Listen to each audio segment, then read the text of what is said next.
And today, before your eyes, he is attempting a one and only feat, trying to win the U.S. National Indoor title for a 7th time. He's in Memphis, going after this 7th title. He already has 6, but that's not enough for Jimmy Connors because he wants more, as he always has. The outdoor champion at the U.S. Open in Flushing Meadow last September, he wants to continue as the king indoors as well. And he was pushed yesterday in 3 severe sets by another left-hander whom you've never heard of, I'm sure. Take a look at his face. He is Ben Testerman, 140th in the world, but he really had a marvelous tournament, and he's on his way up, as is another left-hander who stands in the way, and I don't think you recognize him either. But look at that face, because he's one of the brilliant kids, 20-year-old Henri Leconte out of France.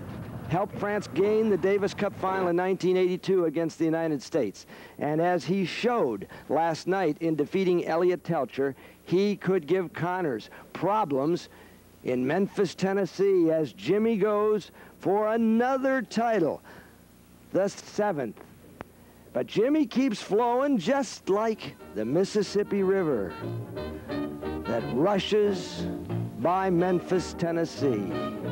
The East Bank on which Memphis sits, the town of music, of cotton, of muscle, where Bix Beiderbecke once played Mississippi Mud, where W.C. Handy wrote the blues, the Beale Street Blues, the Memphis Blues, the St. Louis Blues, and a latter-day tunesmith came along to thrill the country just as much. Elvis Presley, whose music flowed across the Mississippi, over Arkansas, and across the world. Not only music, but industrial might. Memphis is the 14th largest city in the United States. It is lately revived. It is a town of great friendship. It is a town of great promise, and is a town of this great river, this unceasing Mississippi. Tote that barge, lift that bale. The traffic just keeps going on the Mississippi. And as live from the Racquet Club in Memphis, Tennessee, ProServe Television presents the championship match of the $315,000 U.S. National Indoor Tennis Championships. Another stop on the Volvo Grand Prix. And today, it's Jimmy Connors, the proud Jimmy Connors, defending his title against a very hungry Frenchman, Henri Leconte. This program is made possible by grants from Thomas J. Lipton Incorporated, makers of Lipton Tea, Transamerica Corporation, insurance, finance, manufacturing, transportation, innovation. Volvo of America, sponsors of the worldwide Volvo Grand Prix. The investment executives at Payne Weber. Seiko Watches and your authorized Seiko dealer. Atari Home Computers, official computer of the Association of Tennis Professionals. And by Burroughs. Well, roses are red, and so are the faces of most of those who have gone up against Jimmy Connors over the last few years, over a decade, and very few of them have come out winners.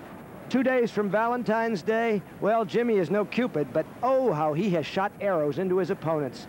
Every year winning 100 tournaments. Well, I'm Bud Collins, and good afternoon. And along with me, the U.S. Davis Cup captain of many years past, Donald Dell, a man who played in this tournament himself, the U.S. Indoor, but we have another man, Barry McKay, on the floor who actually won it in 1960. But Jimmy Connors has controlled this event since it was in Salisbury, Maryland, moved here to Memphis in 1977, trying for a 7th title. Can Henri Leconte stop him, Donald? I think he can, but I think Jimmy Connors is going to have his work cut out for him playing the mercurial left-hander Leconte. He's a really marvelous talent. We've seen him beat Feeback. We've seen him beat last night Elliott Telcher, I thought, rather easily.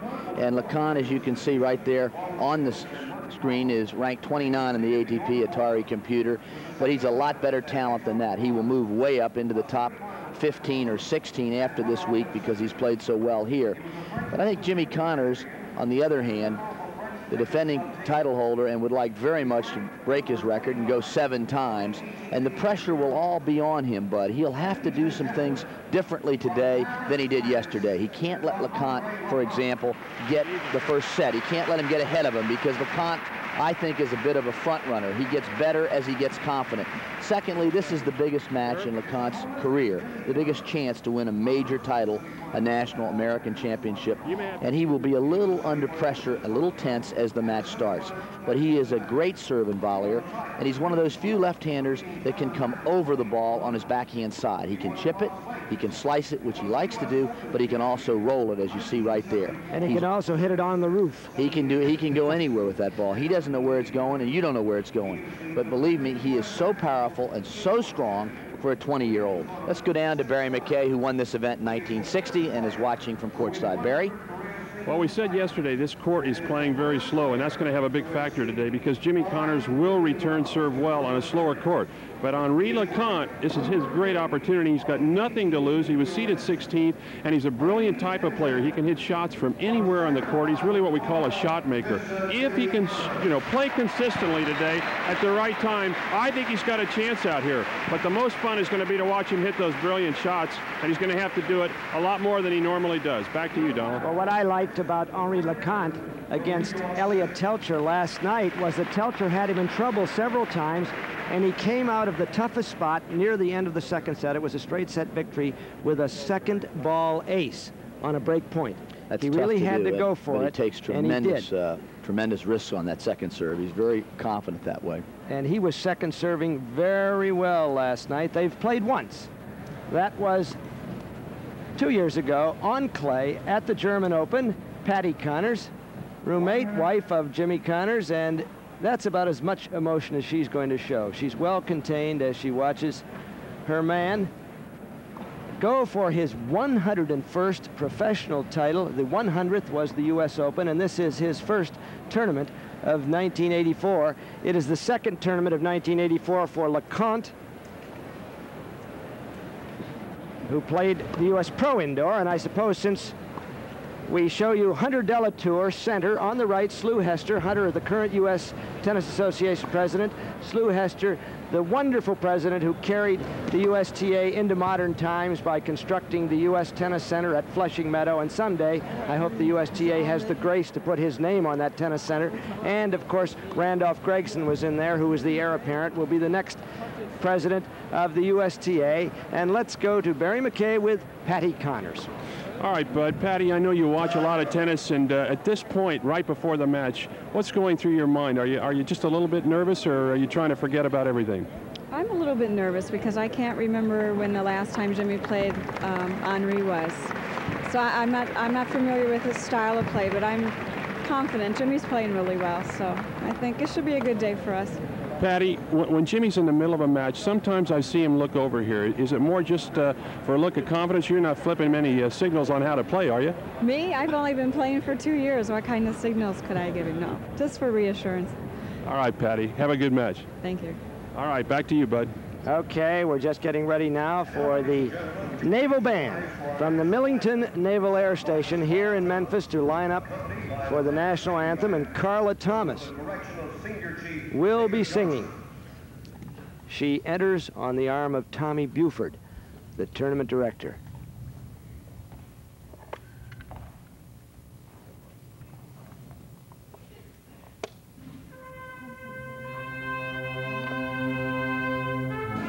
Oh, say, can you see by the dawn's early light what so proudly we hailed at the twilight's last gleam, whose broad stripes and bright stars through the perilous flight o'er the ramparts we watched were so gallantly streaming, and the rocket's red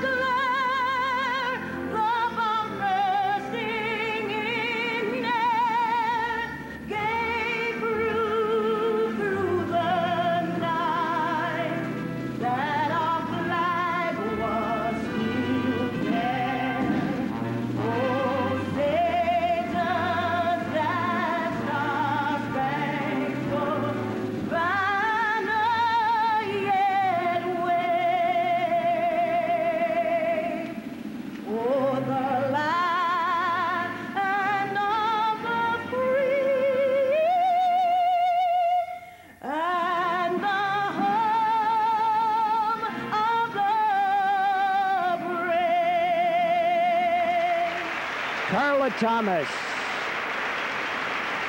lifting the anthem. The Naval Band from Millington Air Station, directed by Dave Johnson. This crowd loves it, Bud. Well, if you want to sing La Marseillaise at home in your living room, there's umpire Frank Hammond. In honor of Henri Leconte, now is the time to do it. He must really feel like he's in a foreign land right now, going against one of the greatest of all American players, Jimmy Connors, who today, now Jimmy can make a little history. The game of tennis and tournament tennis in America began in 1881. This tournament goes back to 1898. There have been 4 other players who have won U.S. Tennis Association national championships 7 times. Dick Sears, the original champion, won it 7 times on grass. Helen Wills Moody, 7 times on grass. Mulla Mallory, 7 times on grass. Those were back in the 1920s. Big Bill Tilden won 7 times on grass and 7 times the clay court championship.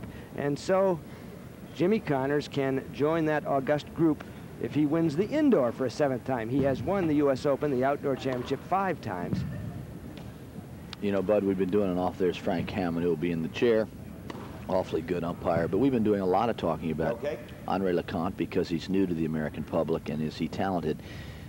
But let's don't forget the tremendous competitive nature of a Connors.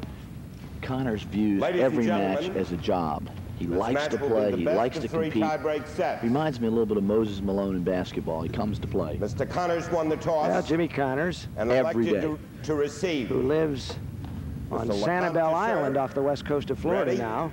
And he won the toss, and he says, kid, you lead it off. Let's see what you got. So here goes Henri Leconte trying to steal the title from James Scott Connors. And again, remember, a left-hander to a left-hander means Leconte will be serving more to Connors' forehand, which is not Jimmy's favorite shot off the return.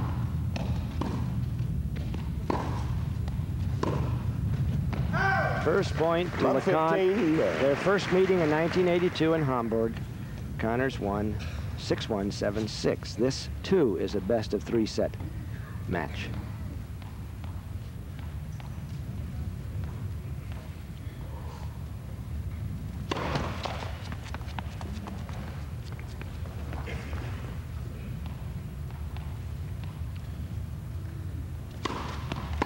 That's a great second serve, but and he was coming in behind it. Tremendous depth off that. 15 surprised Jimmy.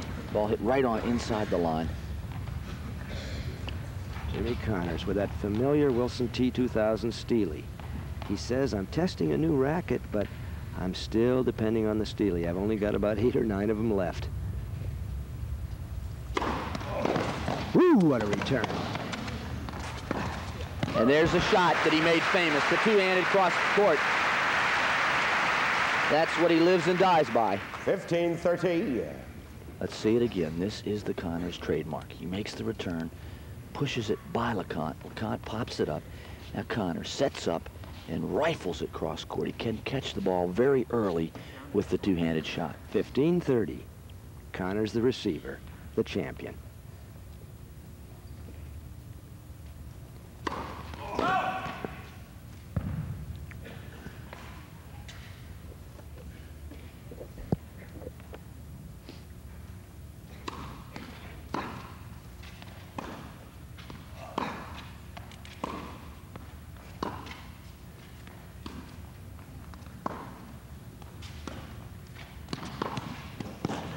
And 2 break points right away against the kid.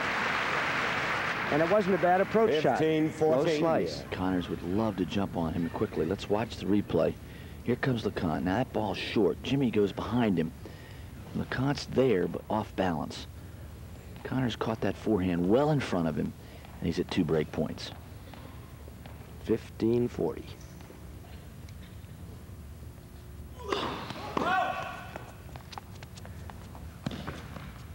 Missing a lot of first serves.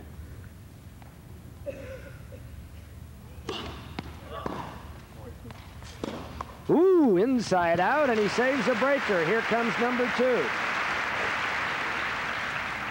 30-40. Now this is a very big point for the kid because Leconte would love to get into deuce. Try to gain a little balance and rhythm. Connors can break him right off the bat. It will throw him off balance. Ace for Leconte. What a place for it. And that is really a great first service motion. It's quick. It's a short swing back. Let's watch it again now. He's at the far end, but it's a very quick delivery. Short toss, high slice, quickly comes through. Connors didn't move. No chance for Jimmy. It's deuce. And Leconte has a game point. Advantage Leconte.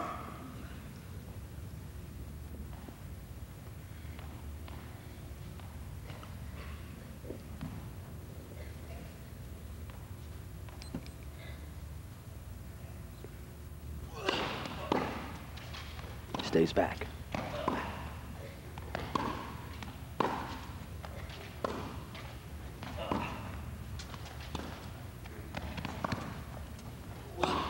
Leconte, and what a morale-building opening game of this U.S. National Indoor from 1540 to win the game. He needs one love, and let's retreat to game point. Watch this service motion here. You notice here it's a high, very, very quick follow-through. He's got the forehand, a lot of topspin. Notice how he's always bouncing on his feet. Goes around, runs around that backhand when he can. He favors the forehand because of that tremendous wrist action. Now he comes. Notice how he takes the racket up high. There's the slice. That's what's classic slice, coming in behind the ball. Gives him a lot of control, a lot of depth, sets up. Connors wisely goes with the lob. Now look at Leconte. Tremendous acrobatic agility there for one who looks a little plump. He's a chubby player, but he's deceptively quick.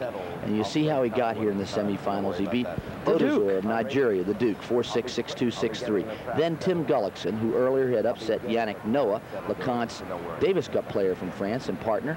He beat him in a tough match, 6-4 in the third. And then the Polish player, Wojtek Fibak, who's had such a good start this season indoors, getting to the semifinals in Philadelphia. Fibak fell 6-4 in the third as well. And last night, Elliot Telcher really was blasted off the court by Leconte, 6-4, 6-3.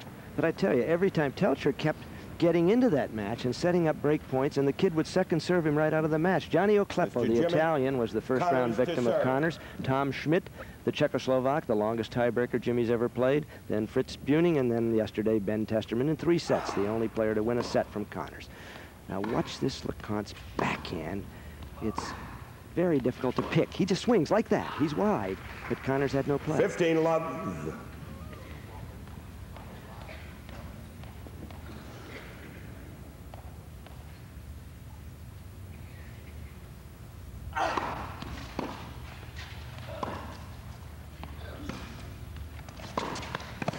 Well, Leconte had the right idea. Problem for Jimmy Connors. Bud, we're looking how he got here, and we got through to Thomas Schmidt, who was his longest tiebreaker. Who played a very good match against Connors, the New Jersey player who sometimes loses his concentration, but he didn't in that match. And then Ben Testerman, the surprise of the tournament, qualifier.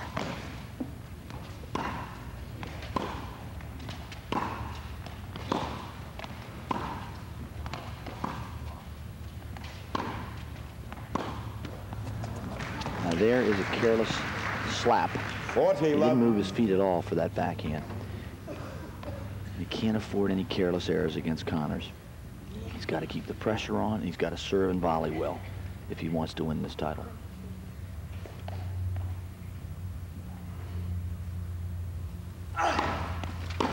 Game Connors. So it's 1 game all. An easy serving game for Jimmy. And we return to Henri Leconte, whose training program over the last few months has included cross-country skiing and soccer to build up his legs. And not bad. He's working under the close supervision of Sever Drone, a Romanian who lives in Paris and works for Leconte's former coach, Jan Tiriac, the manager. Leconte, Bud, looks a little chubby. It's like he almost has boyhood baby fat, but he's much quicker than that. As you'll see, here he comes. Onside. Oh, no, it's called long. Wide, excuse me, by Sandy. Love 15. Schwann. Sandy.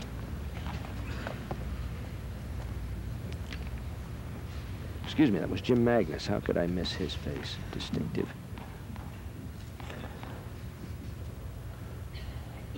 One game all, love 15, Leconte, the 20-year-old from Lille, France. He's born in Lille, Donald. Actually, he's lived in Paris since he was 3.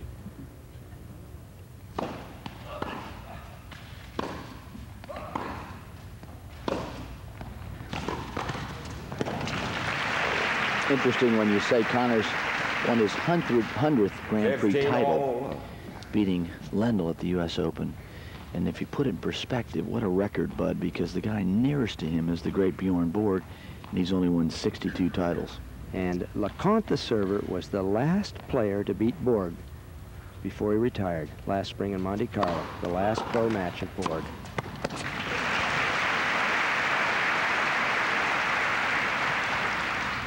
(30-15). Now, Leconte here likes to come in behind that first serve, spins it wide. Jimmy is stretching with the 2 hands. Leconte goes around the backhand side, hitting the volley. Look where he finishes, way out to the right. He loves the forehand side, both volleys and from the baseline.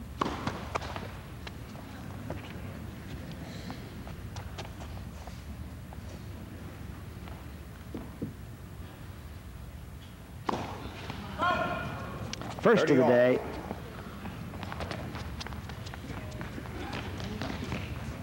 Okay.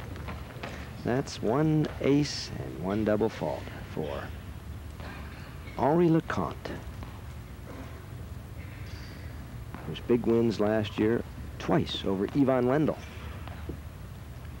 Funny how that works. Some players like to play certain styles of game, and Leconte loves to play Ace Lendl. number 2. Oh boy, that is just devastating. And one reason for it, Bud, and we'll get to it later in slow-mo. Watch this. Now watch the short toss. As he throws the ball up, he quickly takes his left arm back. So both are cocked almost at the same time. And it's a much, much quicker motion. Gives you much less time to get ready or to read it. 40-30 is the score, second serve. His serve reminds me a little bit of Roscoe Tanner. Yeah. It's such a quick drawback. Now watch it. Comes through fast.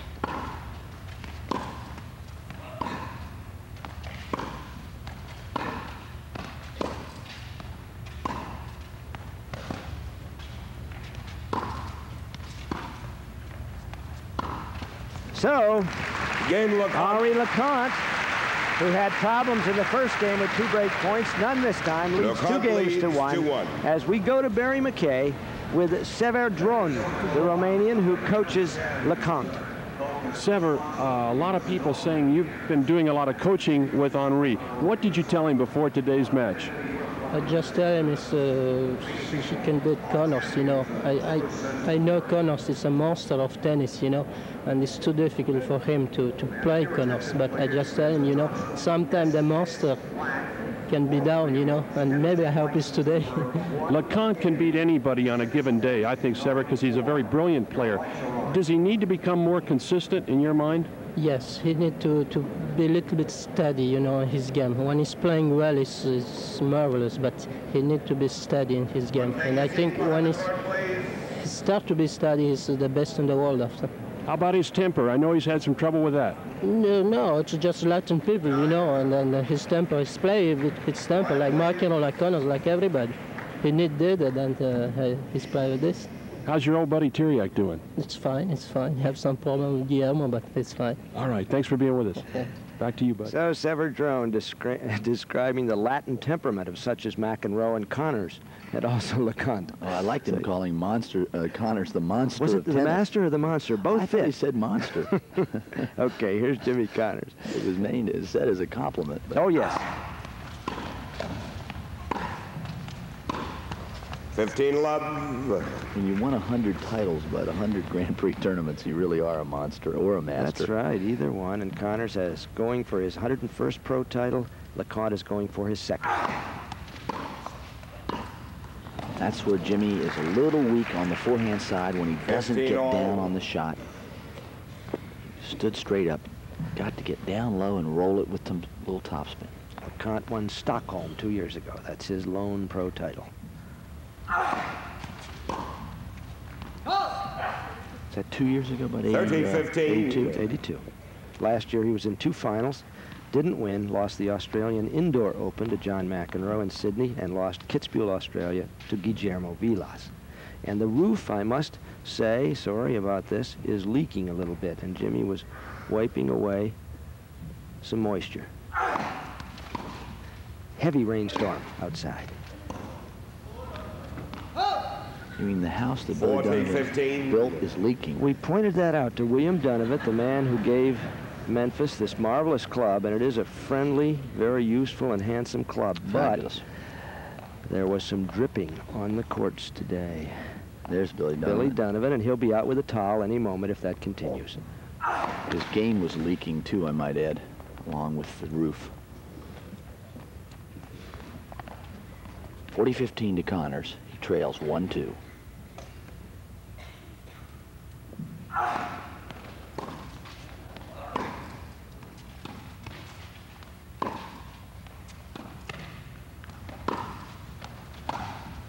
It's good.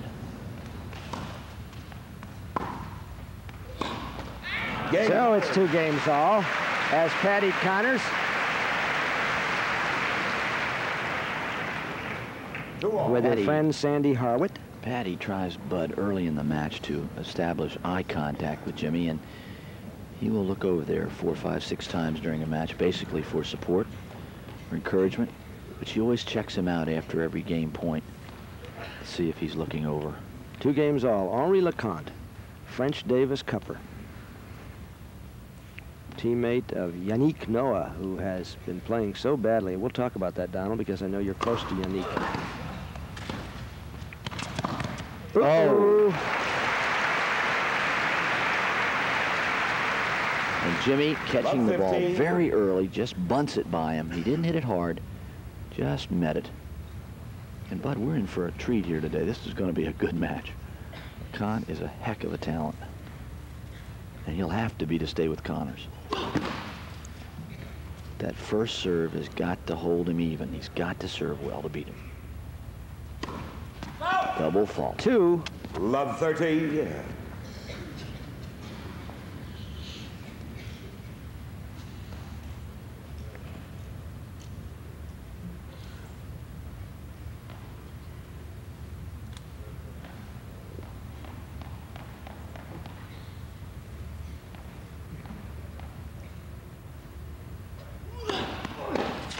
It's going to be good for a triple breaker. Patty approves. Leconte gave Jimmy a stare like Love you were a 14. lucky guy, you mishit it, and Connors just turned his back on him, wouldn't look at him, walked away. There's no luck about Jimmy Connors returning. There have been few players in history return the serve better than Jimmy Connors. He did mishit a little bit, but he had the intent. 3 break points.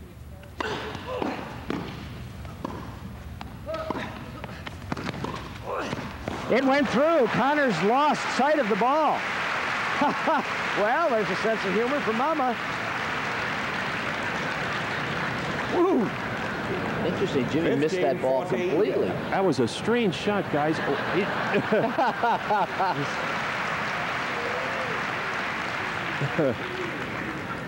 Well, it looked like the ball went right through Connors' racket. Honestly, I'm 2 feet away from where he tried to hit that volley. Well, we know those rackets are old, but it's 15-40.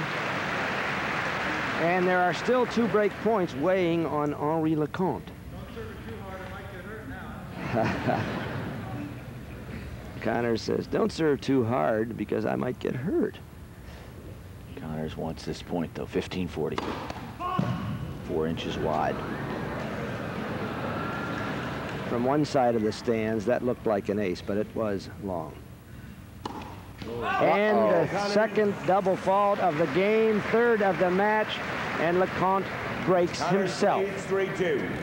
And he does go for that second serve, and it's 3-2 for Connors at this National Indoor Final in Memphis, where this title has been fought for since 1977. It started out in a building in West Newton, Massachusetts in 1898, moved to the 7th Regiment Armory in New York, where it was played until 1964. That's where Barry McKay won it in 1960. In 1964, Bill Reardon took it to Salisbury, Maryland, and put that town on the Delmarva Peninsula on the map, along with Frank Perdue. And then it moved here in 1977. Let's look at what Packy has to say, the Atari computer.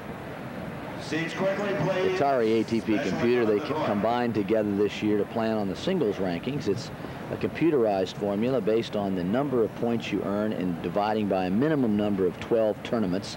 You take your best scores every week. Lendl in first place as of January 30th, that is, and it does change every 2 weeks. John McEnroe second, Jimmy Connors third at 114. He's got a big edge there. Villander is fourth. Higueras moving to seventh. Kevin Kern, Vilas, Scanlon, Gomez, and Elliott Telcher, number 12. And Leconte is number 29. And will rise, I would think, on the basis of this tournament.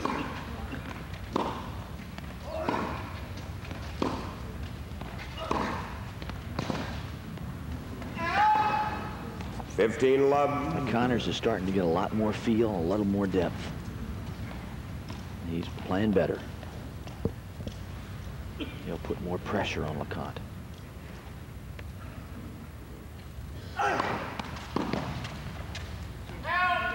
$30.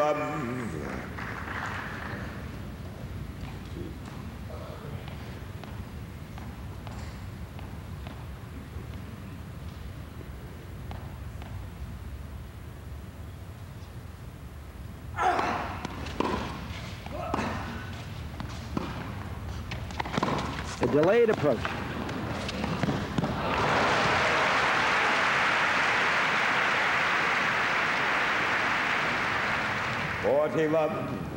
Now here is where Leconte comes in. Not too much depth. Jimmy goes cross court. Leconte pops it up. And as he runs, Jimmy sets up with the two-hander. He goes either way, but he lays it behind Leconte, plays behind him. For 40 love. Long. And that was that quick flashing backhand of Leconte's. He can hit it very close to his body. And he hits it with the ball rising. And it's a tough ball to handle. Here he comes. He suddenly lets it go, and it drops about a foot over the baseline. 40-15.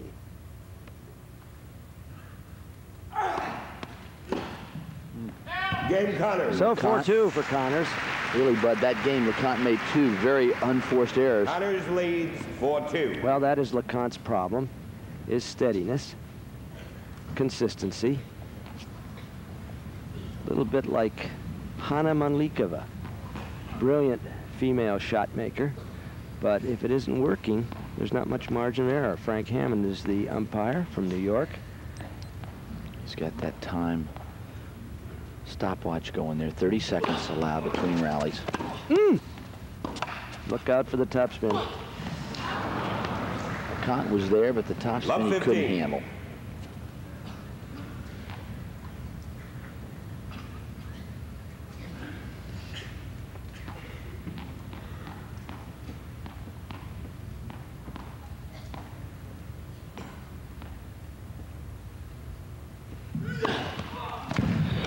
Number 3. Tell you what, Leconte is really good when he gets that first ball, and it's almost unbeatable. Look at that quick wrist snap. Jimmy didn't know which side to read it. Suddenly lunges. Leconte likes to swing him wide in that court, but he went down the middle instead. 15 all.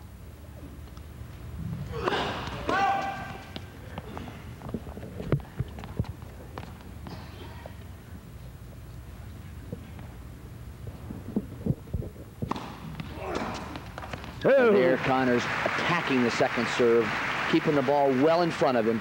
Hits a winner. 15, yeah.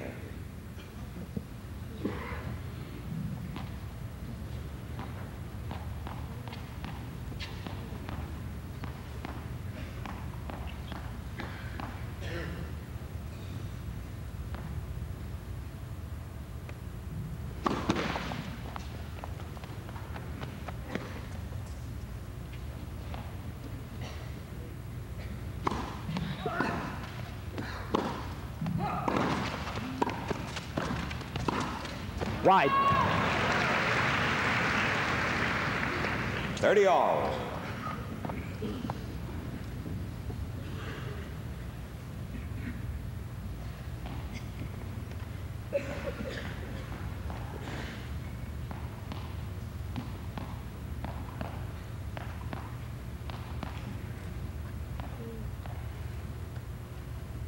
4-2 to Connors, 30 all.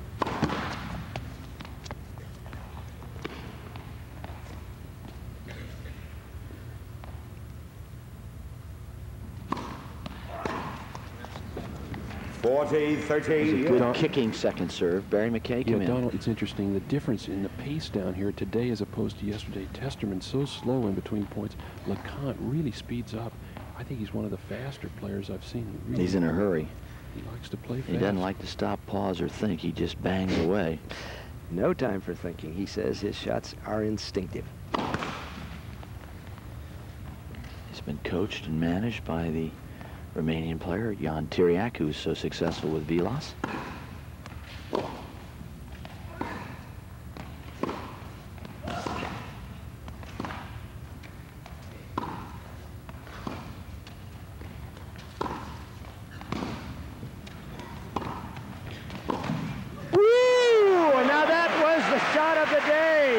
Because Connors made an extraordinary approach. He had good depth on that, Bud, and Leconte just hit a better shot.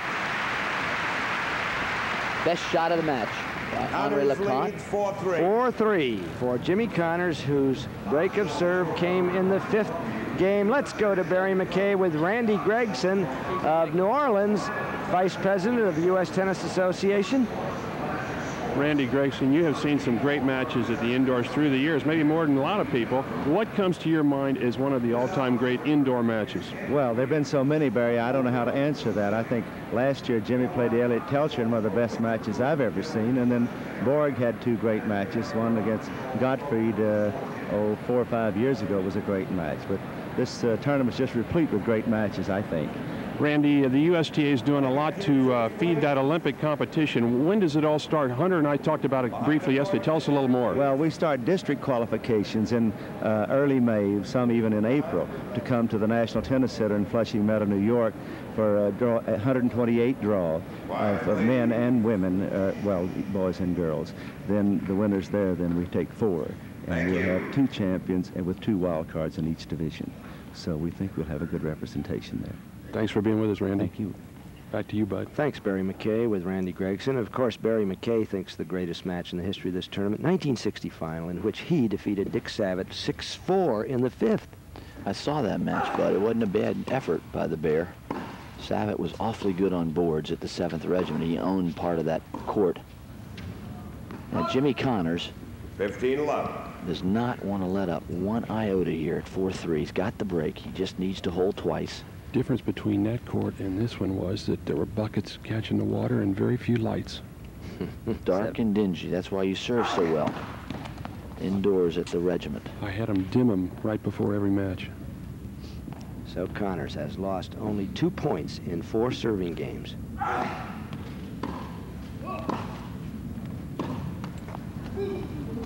Leconte yelled, "Move," and he's right. He didn't move his feet at all. Not his body from the shoulders or waist up, but rather his feet.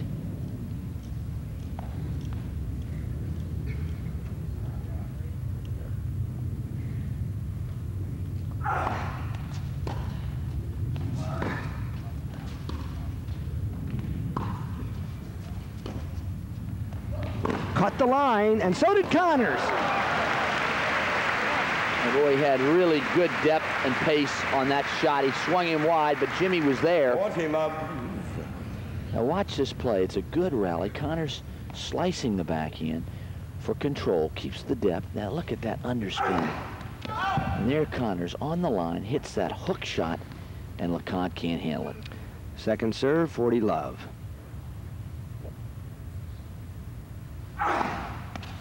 First for Jimmy. Double fault, but Connors breaks into a smile. Best possible place to double fault at 40 love.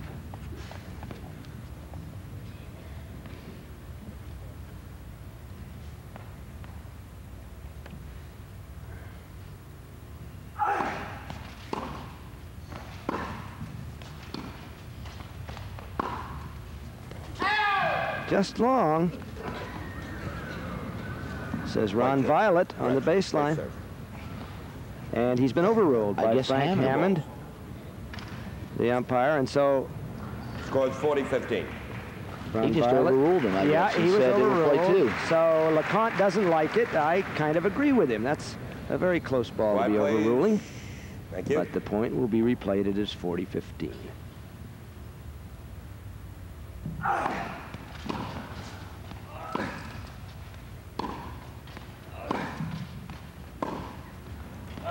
And game. Connors. 5-3 for Jimmy. As Leconte now tries to stay in the set. Connors leads 5-3. Set game against him. And he has not exploded yet.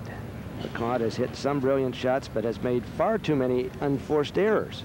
And Jimmy's been pretty smart, Bud, the way he's played him. He's kept the ball awfully deep.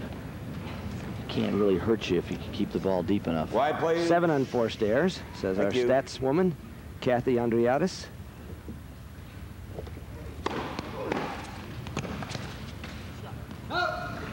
Love 15. Now Connor's starting to read Leconte's first serve a little better. Catching that early. I think he chipped a tooth or something there. Let's see what's He going hit on. something with his hand in his mouth. Yes, he signals to umpire Frank Hammond, and there's trainer Bill Norris I right think beside him. He either hit his mouth or he chipped a tooth. You taking injury time? And Frank Hammond says, "Are you taking injury time?" And Connor says, "No." He asked Norris to look at his teeth. And he may have knocked out a tooth. I could sense that just the way. I've never seen that. We'll find out from Barry McKay. Patty, wondering what the dentist's phone number is. That's, you ever seen that? I never have, no, but it looked right away that's what happened. Well, first thing he said over there was, "I do not want an injury timeout." So even though Norris hopped up. I don't know why Barry he would do that, because he gets 3 minutes under the rules It's if he love wants 15. to take it. No, but he can't, you know, you want to save him if you can. Well, how many do you get a match? I believe it's 1. I'd like to check that. I'm not sure it's limited.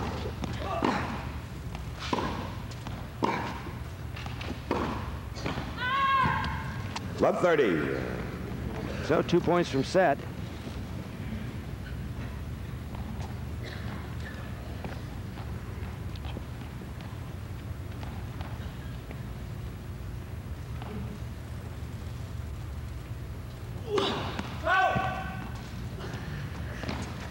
You're logically right, but otherwise, why not take it? Sure. And there you see Connor's.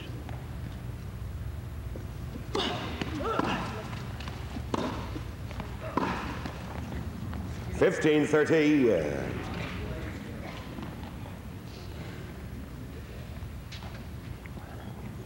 Connor's 2 points from set. 15-30, 3-5. 20-year-old Henri Leconte. What a fabulous future he has in the game of tennis. He just keeps improving his weaknesses. Okay, if you can hear me up there. Yes, go ahead, Barry McKay. The answer is you get 1 per injury. In other words, if you have different kinds of injuries, Right. for each injury, you get 1 of those 3 1 per minute time. tooth, huh? That's correct. 30 all. That might That prompt a means- player to have a multitude of injuries throughout the match. I was going to say, Barry, then the supervisor's got to be a medical doctor. Figure out which injury the guy's has. Set point. 30-40. I knew those supervisors were supermen, but I didn't know they were doctors. Set point, 30-40, 3-5.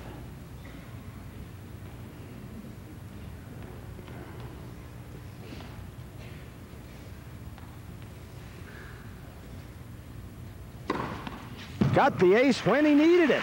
Number 4. Woo, on a set point. Deuce.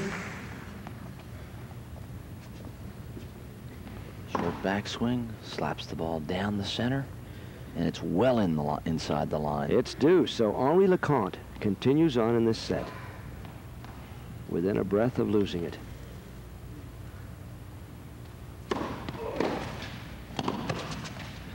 There, Leconte covered that high topspin very quickly. He ended up almost over the net. Advantage But watch Leconte. how he plays this. Jimmy mishits the forehand. It sits up, but it's well placed. Now look at Leconte. He starts sprinting to the ball, and he ends in close, but in the alley. Advantage, Leconte's second serve.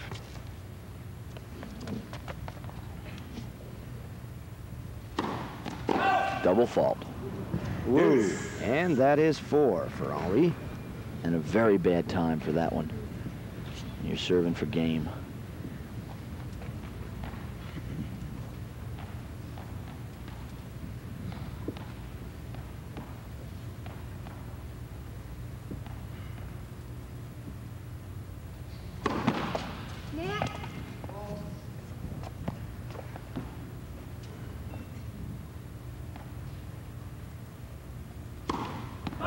Five double faults, 2 in the game, and set point number 2.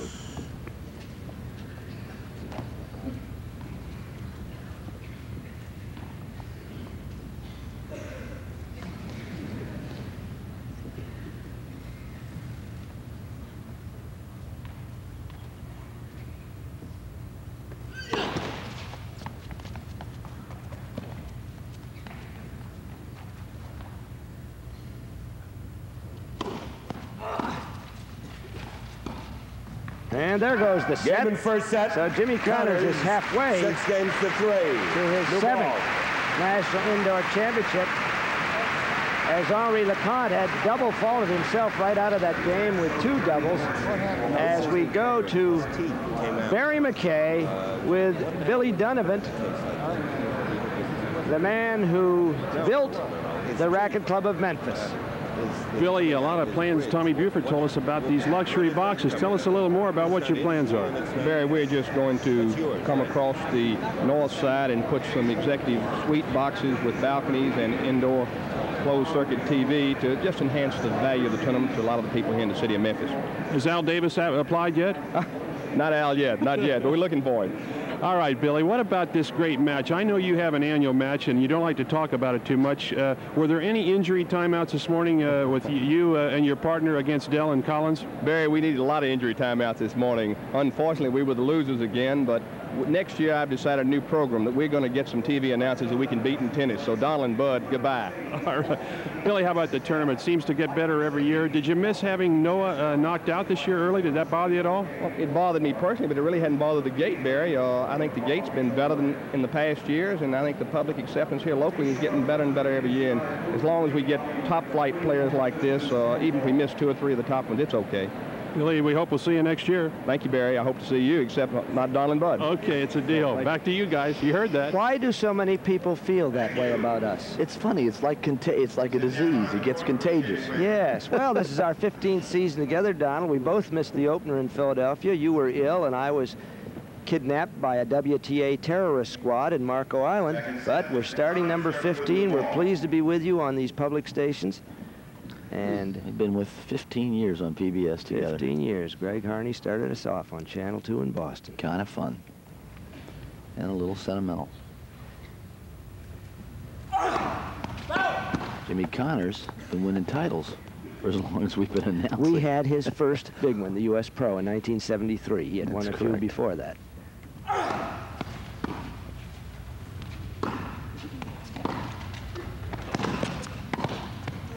Well, he is just 15 love. All a miss. Discouraged, I think. Well, he's such a streaky player. He pushes himself so hard to make shots that he starts missing. It can unfold very quickly. Let Jimmy first service can smell that opportunity. Well, there's the first chance for the net judge, Janice F. Yearwood. Fortescue, of course, is her middle name. She's part of the family.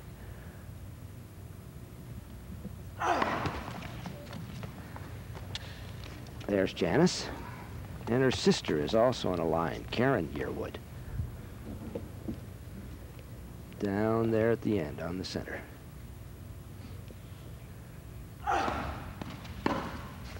Out. 30 love. Now Leconte has really got to look at that. That tells the story. Yeah, 75% first serves. What a accomplishment. 43% to Leconte. That's a disaster for him.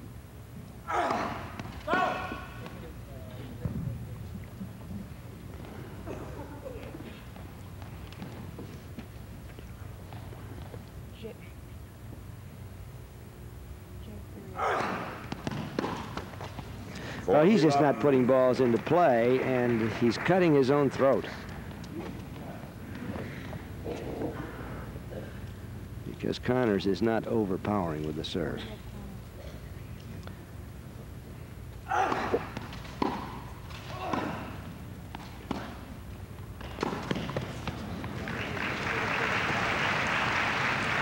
(40-15).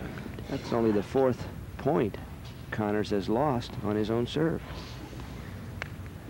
5 serving games. He's in a hurry, Bud, to get on that plane out to sunny Leconte, where they'll be playing next week in the Congolium Classic. A lot of the players flying out tonight after the finals to Los Angeles and then on to Palm Springs. So Jimmy has the opening game of the 2nd set. He won the 1st set, and Barry McKay will be talking to the supervisor of officials, who happens to be a Memphian, Roy Dance. Roy, what about this injury situation? Now, how many injury timeouts are you allowed during a match? You're allowed 1 injury timeout per injury. You can have a different injury, so you get another timeout. I mean, who determines that? What if I hurt my shoulder and then I say, well, it's not really my shoulder, I got a new problem with my elbow? Is that your decision then? No, a visible injury is what is the determining factor, and the chair umpire is the one that decides whether there is a visible injury or not. Okay, Roy, what about this timing situation now? We don't see a clock on the court. Whose responsibility is it to make sure these points start within 30 seconds? The chair umpire is the one that's keeping the time stopwatch around his neck. The court side clocks are not working properly. There's something about the radio remote control that's not working properly. Of course, I have my own stopwatch, and Frank Hammond has one too.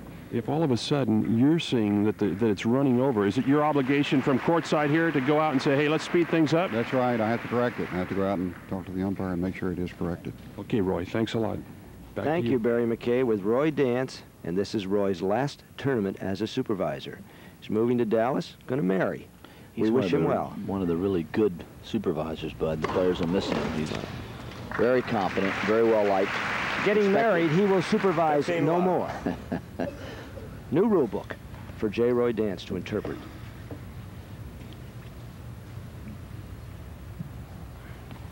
Connors off to a quick start here at 1-love, 2nd set.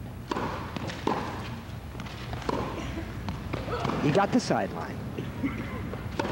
Leconte. If I were coaching Leconte, Bud, I'd tell him to slow down now. Take a little more time between rallies. Get your bearings and really try to return Connors' serve better. Hadn't been returning very well at all.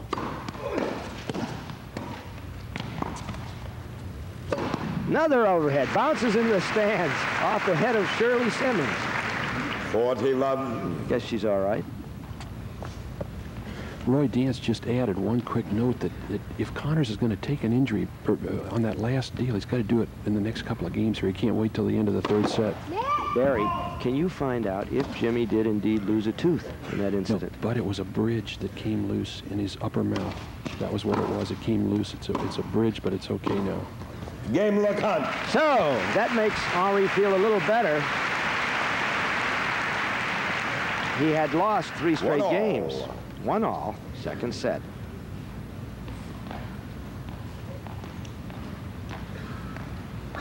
And right here, Leconte ought to just try to get that return back.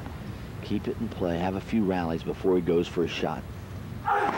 Make Connors play.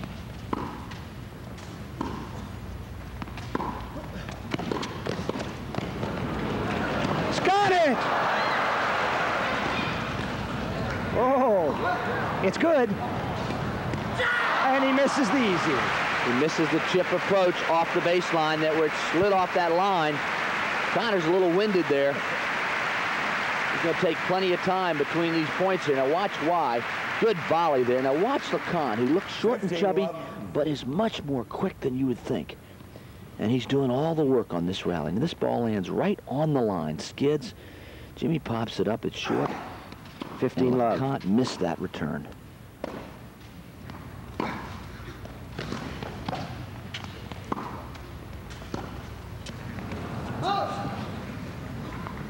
Notice, Bud, how Connors is very smartly steering those rallies to the Leconte backhand side.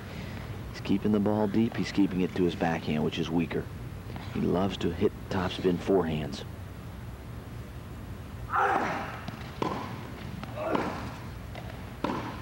Net cord. Goes.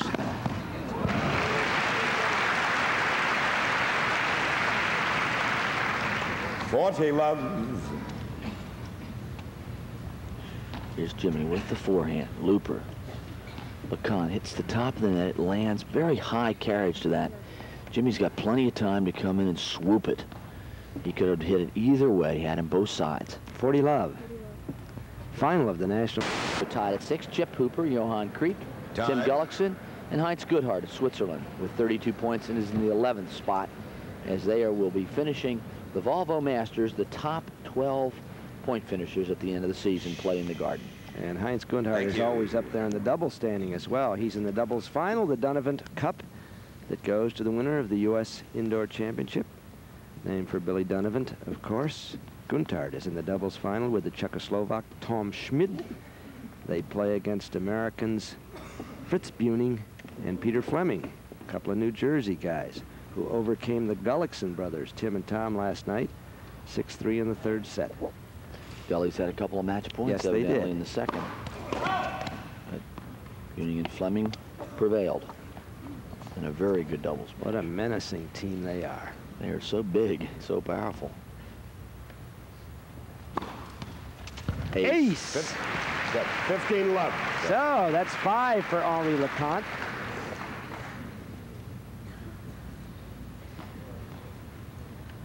And Henri Leconte has unquestionably won one of the prizes here at Memphis as he serves his 5th ace.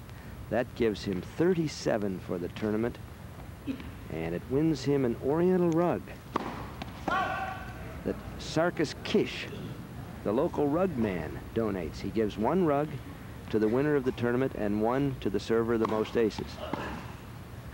So Leconte could theoretically win 2 rugs.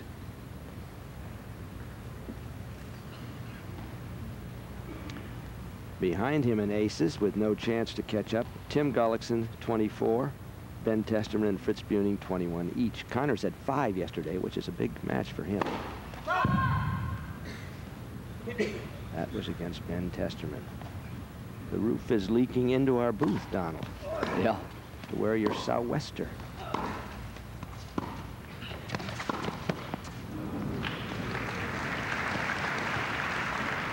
Leconte has got to be more selective when he picks that approach shot to come in.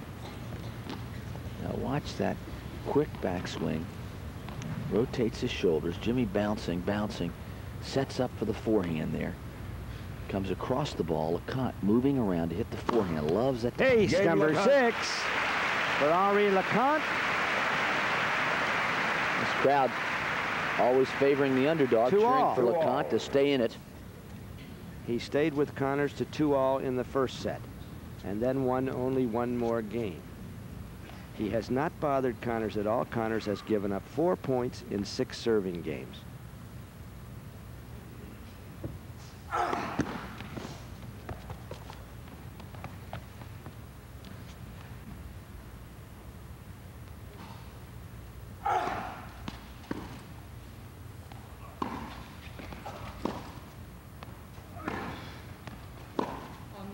Out. 15 love. Constantly overhitting the forehand.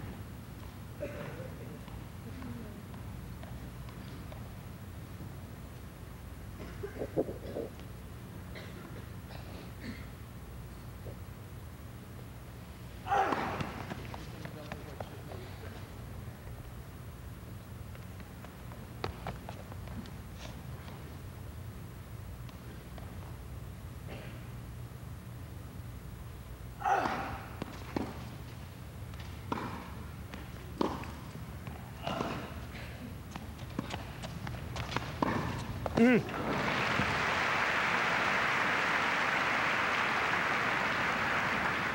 $30 love. Let's watch Jimmy Connors in the forehand passing shot, which he's not as comfortable. Look at him save that with the two-hander. Doesn't have quite as much reach when he's using 2 hands. He comes right back to the center of the court. Now he stays down very low. Look how low he is and follows through forehand winning passing shot.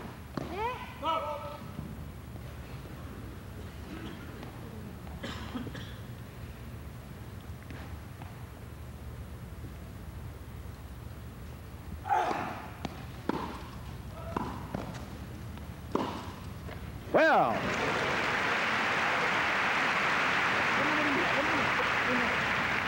(30-15). now 30-15 point is as close as Leconte has gotten to Connors on his serve.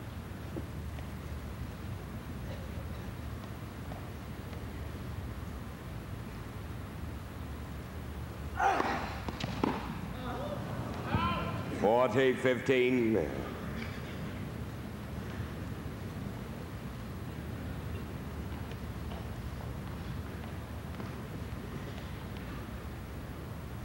Leconte really hasn't put any pressure, Bud, at all on Jimmy's first service.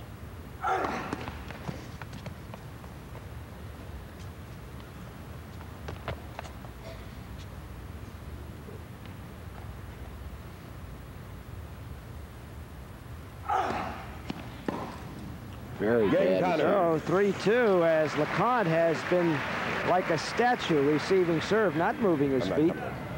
Connors leads 3-2 for Connors. And so we're wondering if Henri Leconte can make a comeback at Memphis. This program is made possible. 8 Democratic presidential candidates. The Iowa Democratic debate starts at 4:30. And on Saturday afternoon, February 25th at 2 o'clock, we'll have coverage of the USA Mobile Indoor Track and Field Championships, which were being held the previous night at New York's Madison Square Garden. Saturday afternoon, the 25th.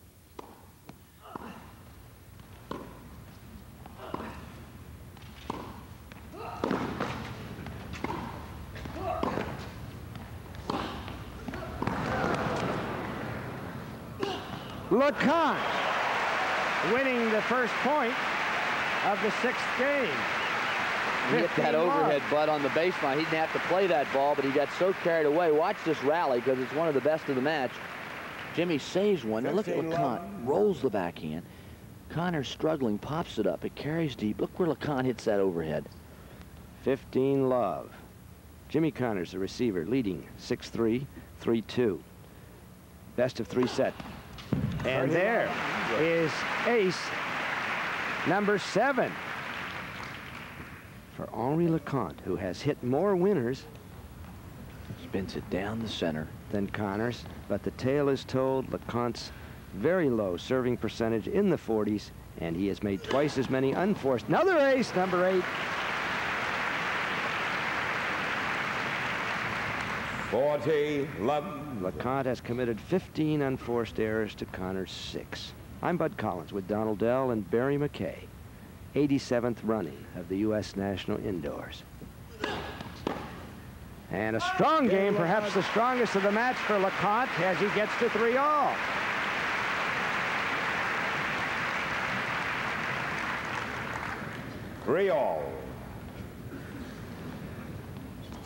Now Leconte in close. You can watch his facial expression. Follows through that big left paw. And he's always bouncing. Carries the racket in the forehand grip. 3 games all. Leconte's problem. Get some balls in play against Connors' serve.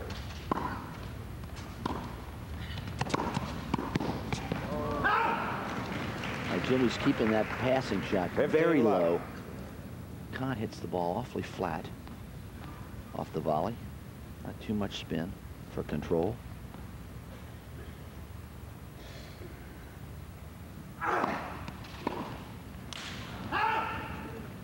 (30-love). Leconte never getting more than 1 point against Connors' serve, and most of it his own fault.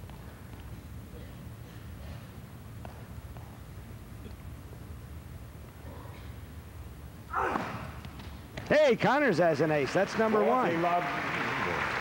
Slid that ball in nicely right on the line.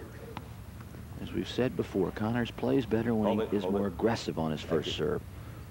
Makes him think more about going to net, leaning into the shot. Game Connors. So 4 games to 3 for Connors. Connors leads 4-3. As we descend to courtside, Barry McKay is with Jean-Paul Lotte, the captain of the French Davis Cup team, on which Leconte is such an important member. Jean-Paul, you've worked with Henri. Is he a difficult player to coach? Does he take instruction well? Yeah, he's a very nice guy. You know, he's listening well, and he tries to. What nice is with him that he's trying to play his own way all the time. He plays like that, since he's 11-year-old. But he takes advice, and when somebody is telling him he has to change something on the court, he's doing it. So now he's playing Jimmy Connors. Everybody knows that Jimmy is the biggest player, you know, in the last 10 years. It's a little bit difficult for him to concentrate, to know if he has to be rough or nice, or, well, it's difficult for him. What do you think he should be doing out there right now? Anything different than what he's doing? I think he should stay a little bit back, playing on Jimmy's forehand with some very low and deep slice on the forehand, you know, and waiting his tower to go to the net, because he's rushing a little bit. You know, he should wait a little bit more. All right, Jean-Paul, thank you. Jean-Paul Lotte, captain of the French Davis Cup team, which got to the final in 1982, lost to the United States in Grenoble. And the kid, Leconte, played very well, losing the first day to Gene Mayer. And with John McEnroe beating Yannick Noah, that just about sewed it up for the United States. Now, this is the most important game of the day for Leconte at 3-4, second set. Love 15. France has had a pretty good history in this championship. Jean Barotra, the old bounding Basque, still alive, won this championship in 1925, 27, 29, 31. Winner here gets $45,000, as you saw. And in 1926, René Lacoste, the crocodile, the man who introduced the shirts with the reptile on it, which are mistakenly called alligator shirts. They're crocodiles. He won it. It's going to go wide.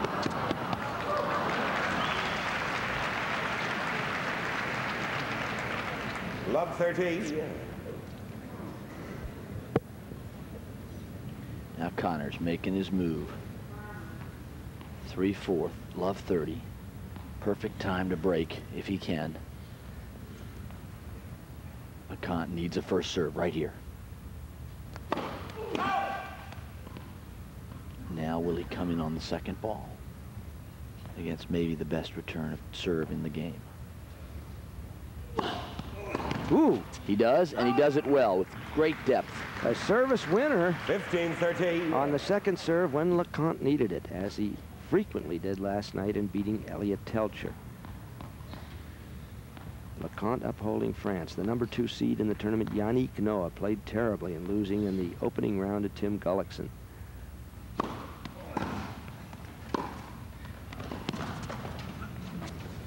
Leconte! Ooh, my gosh! He's really endangering people. Almost took somebody's face off. Frantic Fran Freeman in the first row. She's helpful on the transport and the housing committee, and she had to duck.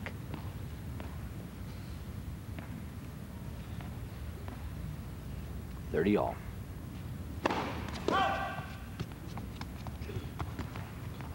Leconte cannot afford a double fault here at this stage of the match.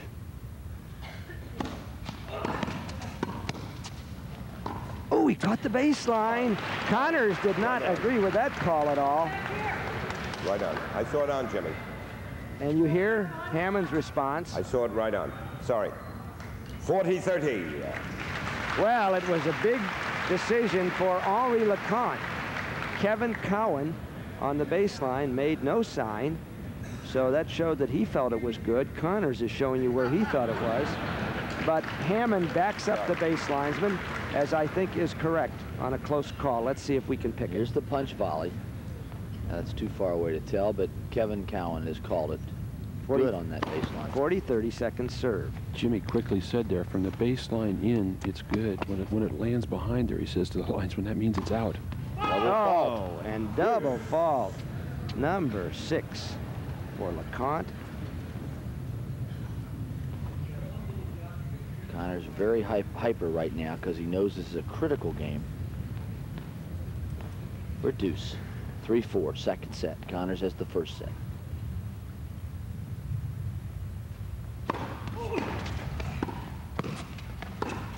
Ooh. Advantage Leconte.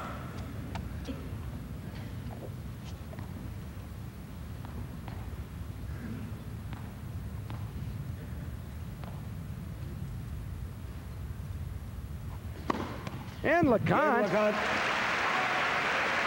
with ace number 9, and that's all that's keeping him alive. 4 games all. 4 all. Let's see it again. Comes right down the center with a nice little follow through. He gets 2 steps in and knows the ball's by Connors, and we're at 4 all. 4 all, 9 aces for Leconte.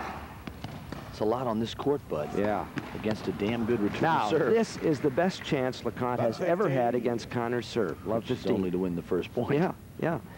Leconte with 41 aces for the tournament has assured himself of an Oriental rug that unless he gets a little better, they'll wrap him in and ship him out in.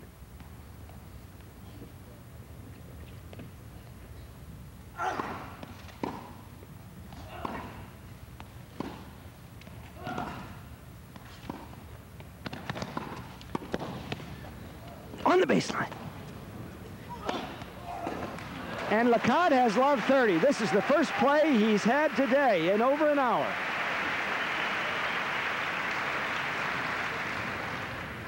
Love 30.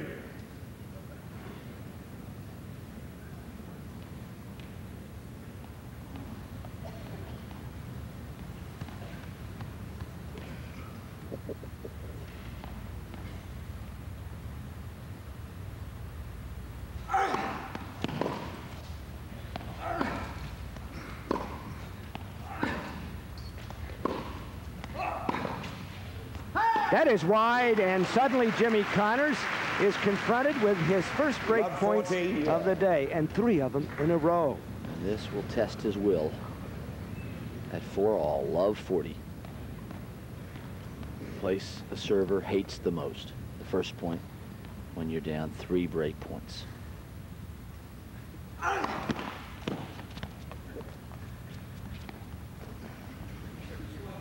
Jimmy's still unhappy with that baseline call. I think it's bothered him here over the last 3 or 4 points. Cowan, yeah, he'd said something to Kevin Barry. Leconte with 2 forehands, and suddenly Henri Leconte, who is ready for the embalmer, is breathing healthily with his first service break of the day against a furious Jimmy Connors. And so it is 5 games to 4 for Leconte. You're not much better on that one. And Connors has just said to Frank Hammond, let me tell you, you're not much better on that call. And the call Connors is complaining about came in the previous game, would have given him a break point. A ball that umpire Frank Hammond, whom you're looking at, said was on the baseline. A shot of Leconte's. And so instead of break point against Leconte, it was game point for Leconte. He squirmed out of the game to 4 all and has just broken Connors for the first time. And if this young man can hold serve, the match will be brand new. He leads 5 games to 4. A kid who last year played 22 tournaments, got to 2 finals, won 38 matches, lost 25. You know, Bud, Jimmy's very angry about that call, but what's really bothering him is losing that first service game of the match. Bill Norris is the ATP trainer sitting there next to Connors. But he had never lost his serve, so just now, and Leconte very much alive, can serve out the set. Let's watch it. Connors lost that game at love. He had only allowed 5 points in 8 serving games. But swiftly, Leconte rattled off 4. Now, Henri Leconte, biggest final of his career. He hasn't been in many of them. He's been in 3 pro finals. Won 1 in Stockholm 2 years ago.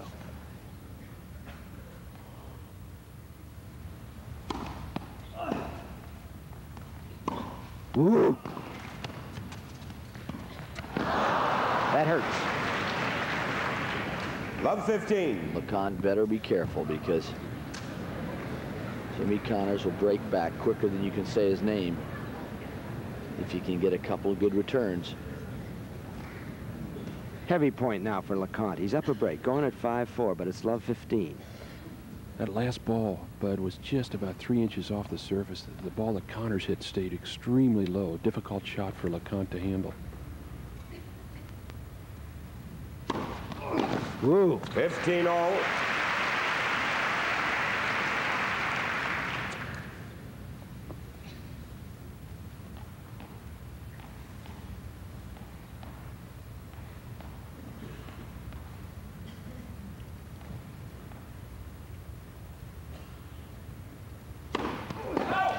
Fault called.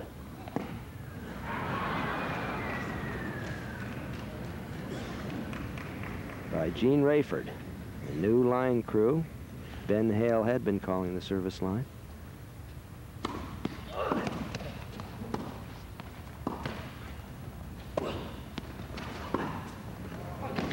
Connors!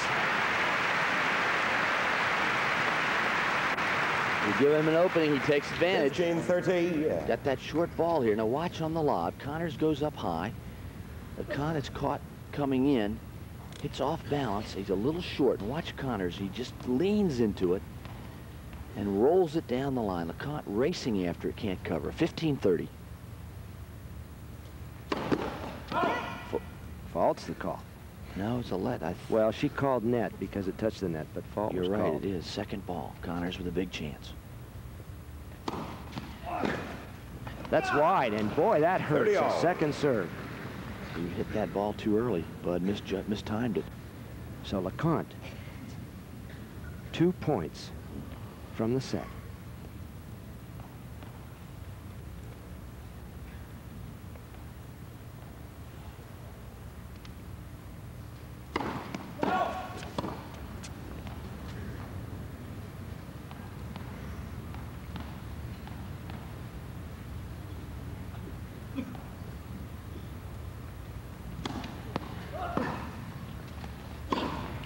Did he get the line? I haven't heard the call. I think he did. No call there. No call from Sid Bear, and so that means 14-13, it's set point. What a forehand whip.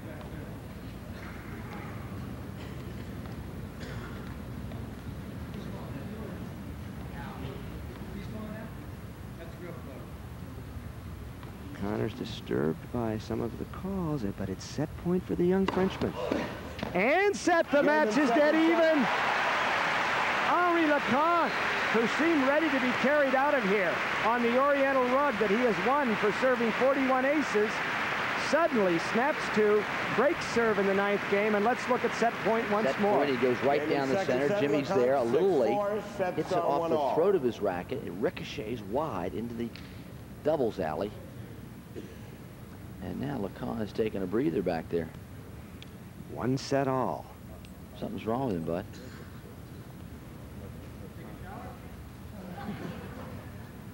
His head, there's something wrong with his head. He's having trouble focusing. Did he run into something? 1 set all.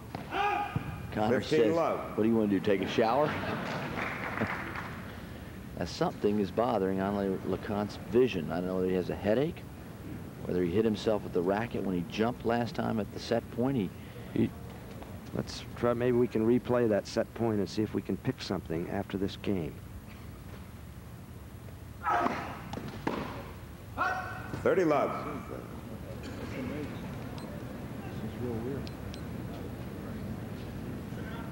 He's having problems. That's loss of condition.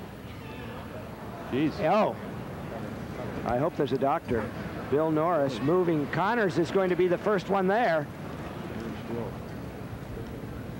What is going on? It's like he almost fainted, Bud. It certainly looks it.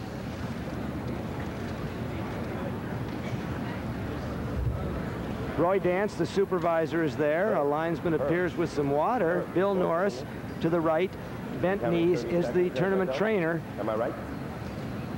And now we're not worried about winning or losing a match. No.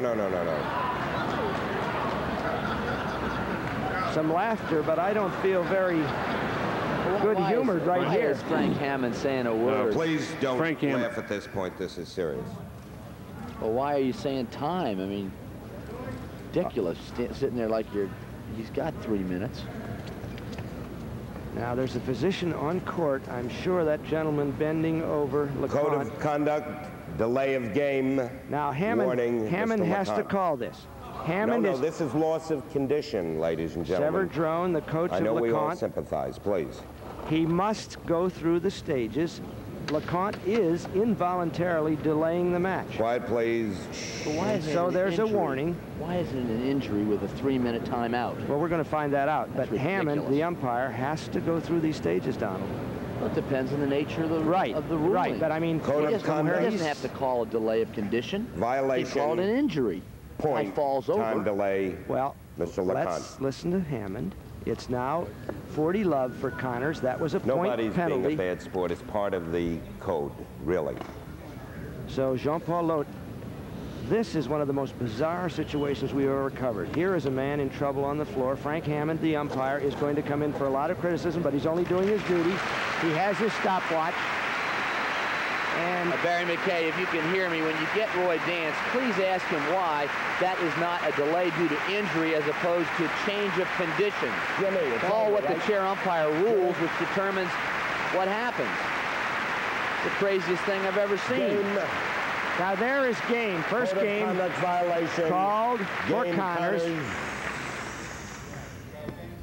So we'll hear from the supervisor, Roy Dance. Jimmy, it's a changeover. now. Connors has won You the won the game game. on 2 penalty points. He doesn't understand the situation. He's not going to go for it. No, that's Jimmy. This is loss of condition, which you go through the code now. 30 seconds. Now we must, Barry, can you Barry, get Roy ask Dance? Roy Dance there. What does Roy. loss of condition mean? Roy, give us a rundown on exactly what's going on here. Why do you keep counting when that happens? All right, the new rule that goes into effect this year for 84, on natural loss of physical conditioning, it goes through the normal point penalty countdown. In other words, after you got 30 seconds to get the ball in play, then you get a warning. You got another 30 seconds, and it's a point. Another 30, and then game. Another 30 would be default. Okay. That's what we told him. So had he not got up right when he did, he would have been defaulted within another 30 seconds. Is that correct? We had about 45 seconds left to go, and that's what I told him. There was consultation with the trainer and a doctor to determine whether or not he was injured, or not injured, but physically do it. So in the meantime, he has basically lost the game based on the timeout. That's right. Anything else, he's got one more penalty and he's out completely. Yes, one more penalty. Thanks, Roy. Because he has incurred the 2 penalty points, so if he has one more penalty point, it's a default against Leconte. Barry, can you find out what was wrong? Was it cramps? Barry, I'd like to find out what's the loss of condition versus an injury. Well, he just fell over, Donald. It could be He cramps. could have That's been what we dazed, must. could have we been must. dazed or dizzy. But we must find out. Could have had cramps. That's A lot of things he could have had. But Hello. Barry. Yeah. Natural loss of condition. He fainted, He which fainted. is not an injury. It's not an injury. according to the code. Absolutely not. That's the same as cramps, Donald. I'm just trying to have the people understand it. So he fainted. Love 15. And that is considered to have been brought about by his opponent as part of the match. It forced him to unconsciousness. Well, again, I think it all depends on how the chair umpire rules it. Connors now is going to wipe a spot of rain off the court. The roof is dripping, rain raging outside the Racket Club of Memphis. Connors. Now, you've heard about players who come and do everything, but have you ever seen one clean up the court? Jimmy did a great one there. He said, I do windows, too. Yeah, but you imagine how much an hour it'd cost to get Connors to do your windows? About $5 grand or more. You got the wrong zero. Yeah, I think you're right. He will do your house for 50 grand if you got 3 windows.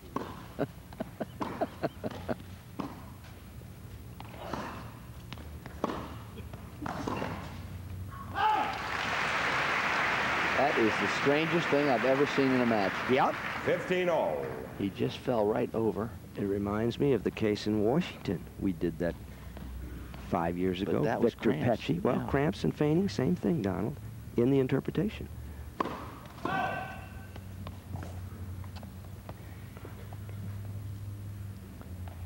Pecci came up with severe cramps on match point.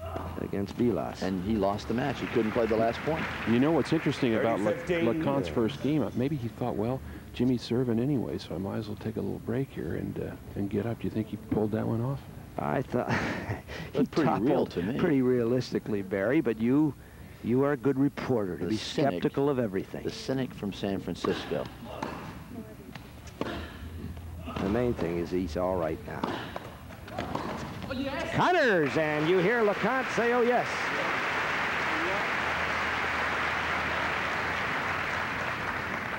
All. It is 30 all.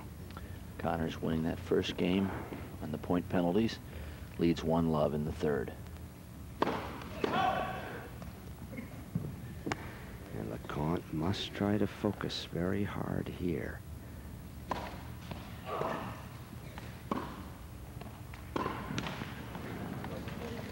I just found out another interesting thing about the code, Bud, and that is if Leconte gets one more of anything, he's defaulted. He's on the verge right now. Right. If he took more than 30 seconds between points, that would be the end of the string.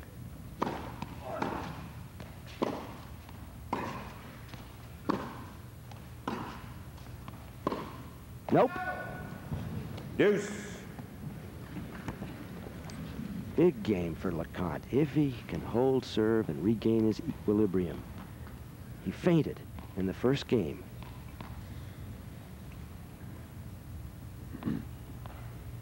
Of the third set.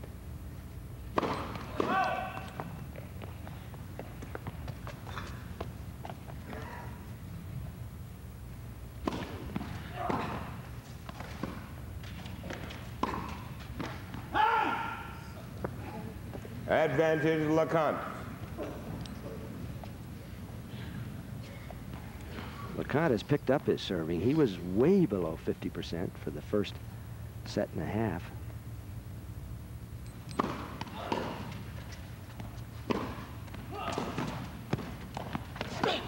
And so Henri Leconte is still even, 1 game all. Well, he got out of a tough spot, and he holds his serve to stay even with Connors.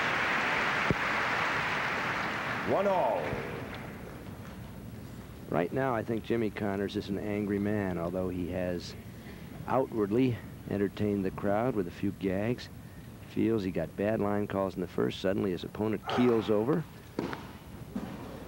15-love. Ball hit the overhead lights. Connors, who had allowed only 5 points in his first 8 serving games, has still only allowed 9 in 10 serving games. Net court.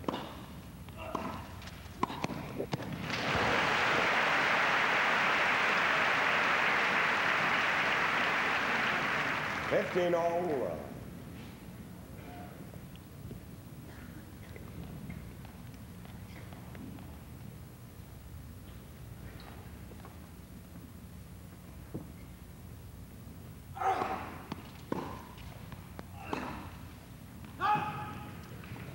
Connors has gone off his game. He's lost his concentration a little bit, Bud. Lost his verve.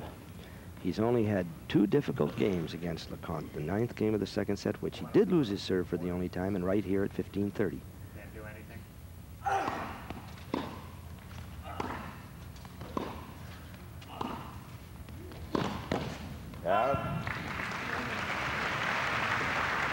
He stopped coming in. He doesn't seem to be as aggressive as he was 2 or 3 games serving.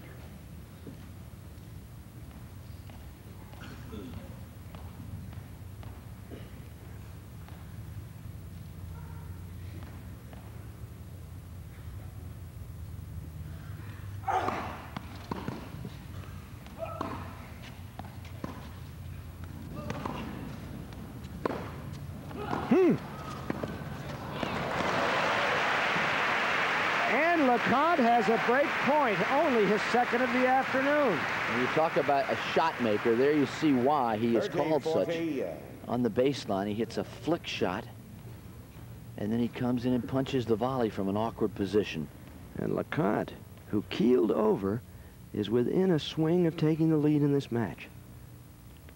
What an extraordinary turnaround. Ace. Ooh, I thought it was an ace. So did Connors. Earl Potter calls fault. Leconte says 2 balls. Leconte is saying it was good. Leconte is saying 2 balls, and it will be 2 balls. He's acknowledging that the ball was good when he does that. First serve, says Frank Hammond. Now, the custom is that when a player rules against himself, as Leconte has just done, then the umpire will allow the player ruling against himself to call the play. And Connors disagrees with that. He says, we got to play the calls. It looked like an ace, and Leconte thought so. Connors spun a second serve in.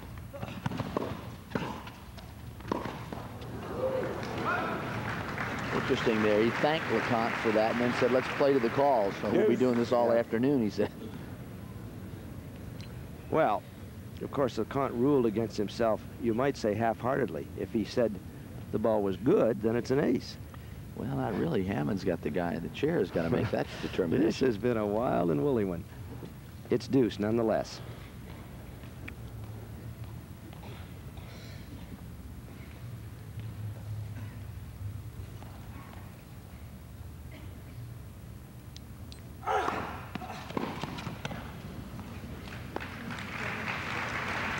Advantage, Connors. It's a big game for Connors to get out of, get some rhythm back, some confidence. He's a little unnerved.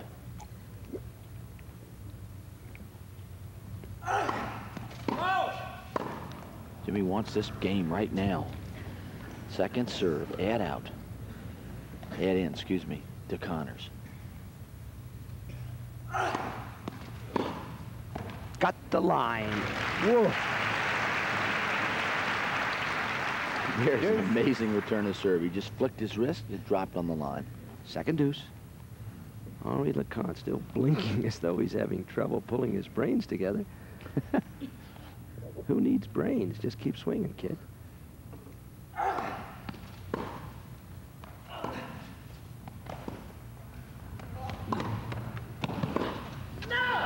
Now, Leconte played that the way he would like to play it. A short ball to Connors' forehand, drawing him in, setting up the passing shot, which he butchered.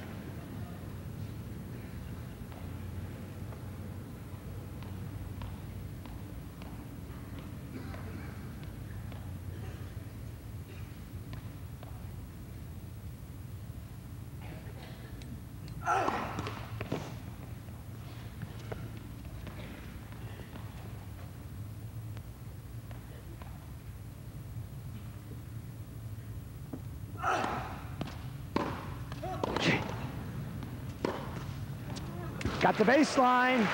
That topspin mishit by Leconte, dropped in. Jimmy was hoping it would go long. He gave up on chasing it. Third deuce. Longest game of the match. It is really disconcerting when you're playing Leconte. You don't know he's going to hit the fence or the line, but either way, the point ends. This is the decisive set to decide the United States Championship indoors. One game all. Out. Advantage, Connors. Still giving Kevin Cowan on the baseline the needle. Seventh game of the second set, there was a close call. He didn't like it.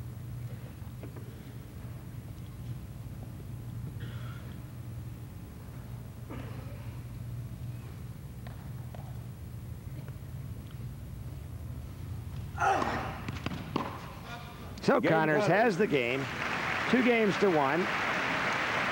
And Barry McKay will be talking to the tournament trainer from the ATP, Bill Norris, and we'll get some more on the physical condition of Henri Leconte. Bill Norris, what was going on out there with Leconte? Well, Henri had a little dizziness out there, and he had loss of, actually it was loss of conditioning. He was cramping a little bit in the legs, and even hyperventilating a little bit. So was that because of action in the end of that second set, Bill, you think? I think so, yeah. Bill, what about the rules now? Okay, that happens. They start counting him down. He's about 30 seconds away from being defaulted. Is that fair, or should that be an injury kind of situation? Well, I've argued back and forth each way, but it really is a lack of conditioning in some respects, yeah. So in other words, if he's not in shape and his opponent has worn him down, that's part of the action? That's the way it works now. Have you ever seen Jimmy move as fast as he did? He jumped the net and came running over there. He's always concerned about his opponent, you know, because it makes for a good match if the other guy's fit. So he's always concerned that way. All right, Bill, thanks a lot. Right. Back to you, bud. Okay, Bill Norris and Barry McKay. So whatever excuse me. Thank you. Henri Leconte is surviving. He's down 1-2, no breaks of serve. This is the final set, the third U.S. National Indoor. I'm Bud Collins with Donald Dell, Barry McKay. A full house of about 4,400 at the Racket Club of Memphis.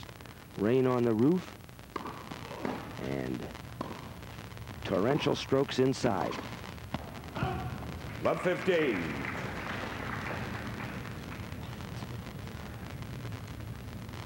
Leconte seems to be walking on the brink.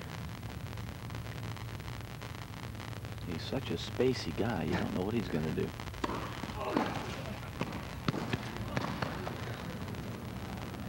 He hasn't missed a smash. Look at that shot. Almost from the baseline, off balance. The very high lob, he smacks a winner. 15-all. Tremendous talent. He just makes the game look like a toy. He is marvelous. Wow. You know, but he is deceptively quick because he closes so fast. He was 13, well 15. inside that service line. Well, some people have compared him to a young Rod Laver. Also reminds me a lot of a very good Danish player named Jan Leschly. Semifinals of the U.S. Championships 1967. Woo! Well, I think Leconte's going to be a lot better than Leschly over the years. Yes, but Leschly was an awfully good left-hander. He's working in Princeton, New Jersey now, the president of a pharmaceutical company in Princeton with his wife and family. And a very, very nice person, Jan Leschly of Denmark.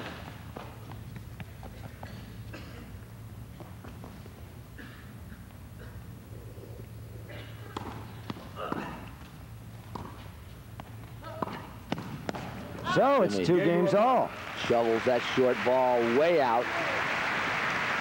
And Leconte hangs in. 2-all. From there.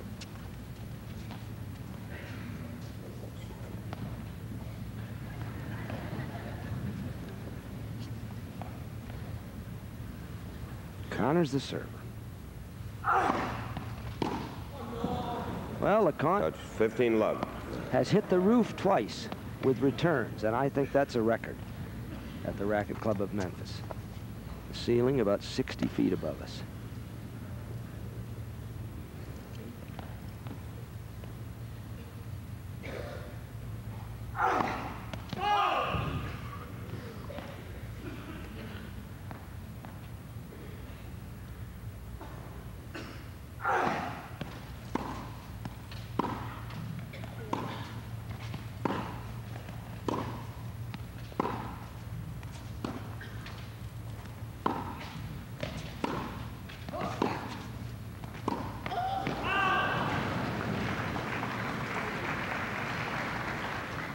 Love.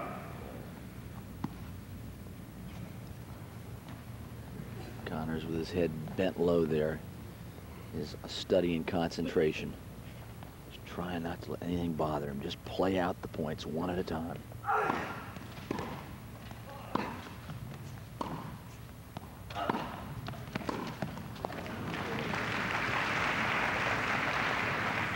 Love.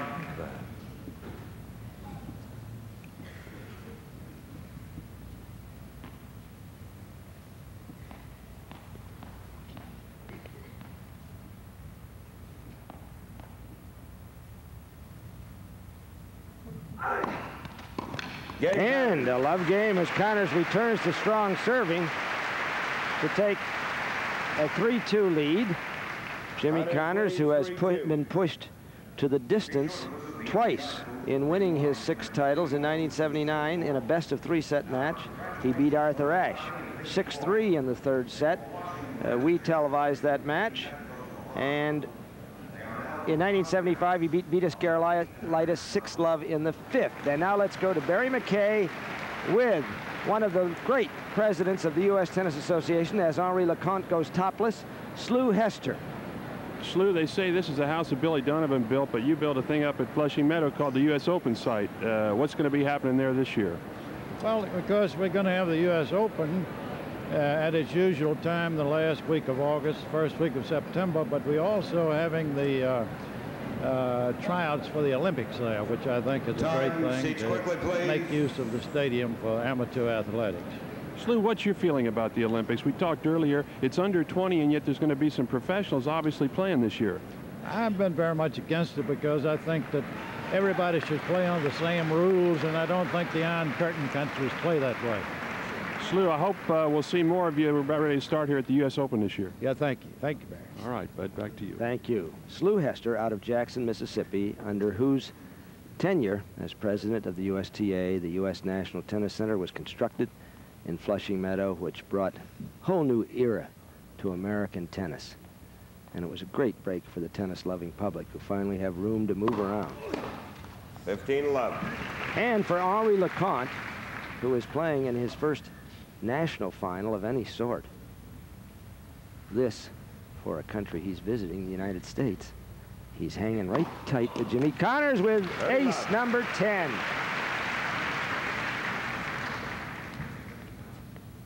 .42 for the tournament.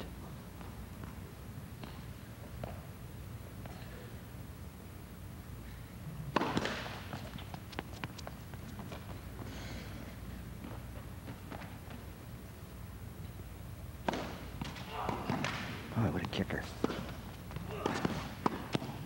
Leconte. Leconte is in the zone this game. 3 good points. He's at 40-love. 40-love. He is so unpredictable. Watch this last point again. Kicks it out wide. Jimmy scoops at it, but it's short. Now he rolls the backhand this time, doesn't chip. And look at that volley into the open court. Oh, oh. By play. Jim Kelly called fault. It certainly looked like an ace.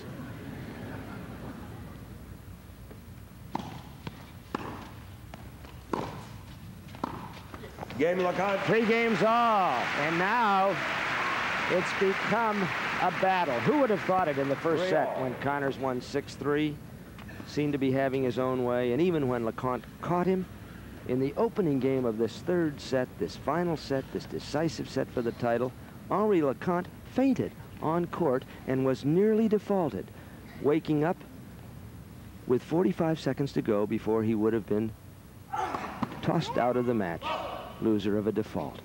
And here he is with still a chance at the title belonging to Connors.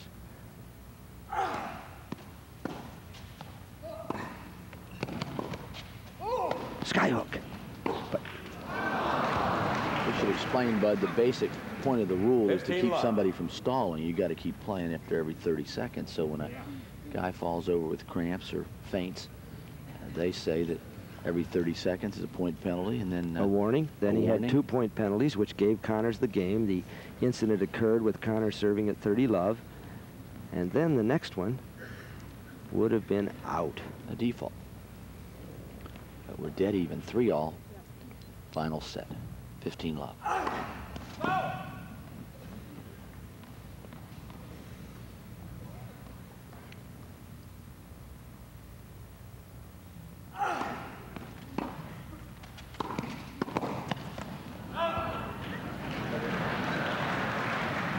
Been a strange match. In the first set, Connors was momentarily injured. In following through, struck himself in the mouth with his steel racket and loosened a bridge. So Leconte, shoot a firecracker off for him on his birthday. First service. Pam F. Magnus, net judge, calls that. She's a right-handed net judge.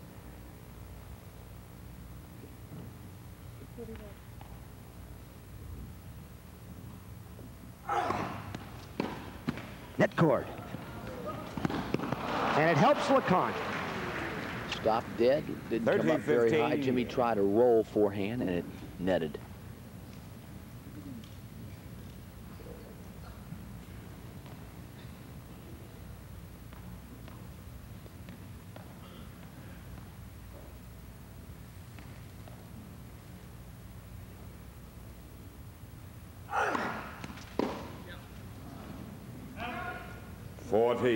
Oh, what a perplexing young man this must be if you're a fan of his. Gold one moment, zinc the next. Now watch the serve here, Connors. Very long, high motion, high toss. Jumps into the court. 40-15. Just wide.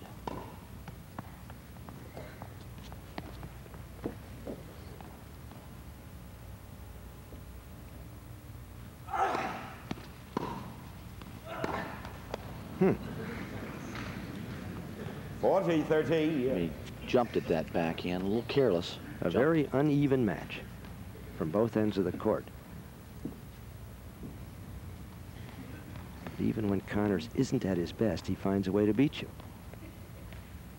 With his heart, usually. That's exactly right. It's bigger than most oversized rackets when it comes to competitiveness. And with more twang. Loves to win.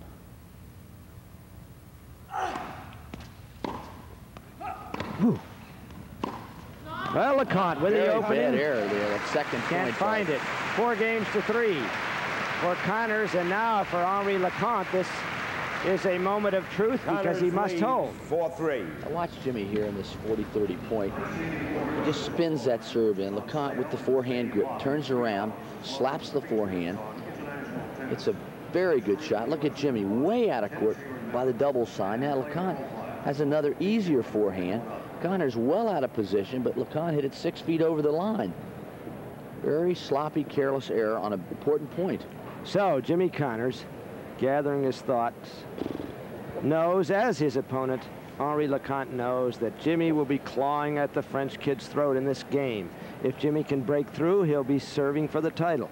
Leconte will be serving at 3-4. Racket Club of Memphis. 6th year we've televised here with the good old KQED crew out of San Francisco. Jimmy Scalem, Charlie Moran, Ken Shortini.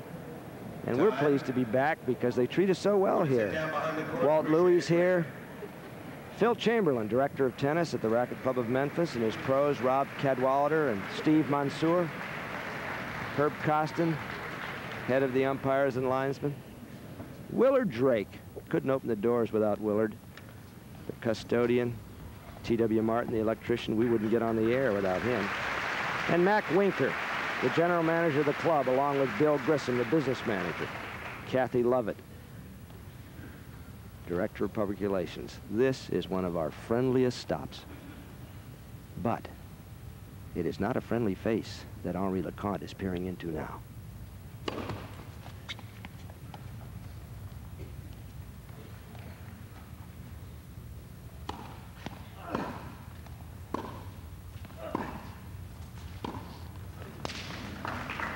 That hurts.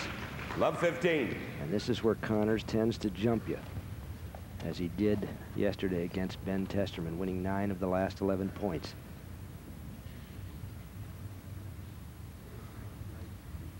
Within sniffing distance of his 7th indoor championship, which would be his 20th overall in USTA titles.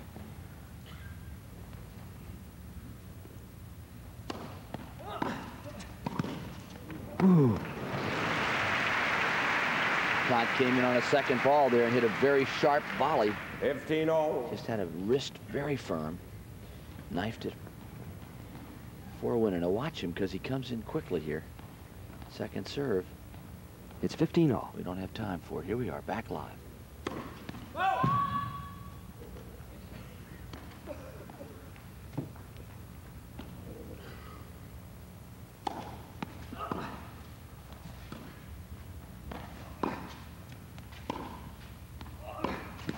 Hmm. 30-15. Jimmy Connors, sensational record in this tournament since he first played in 1971. 44 victories, 4 defeats, 6 titles. God almighty. Marvelous, isn't it? Scary. 44-4, did you say? Yeah.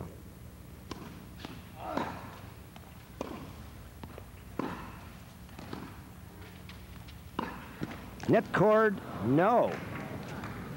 40-15. Now Leconte's hanging tough here now in the final set. Leconte won $147,000 last year in prize money alone. Couldn't envision it going down to the wire like this in the first set when Henri was so wild. Ooh, and he cut Connors going the wrong way. Service winner. It is 4 games all, and the title is in the balance.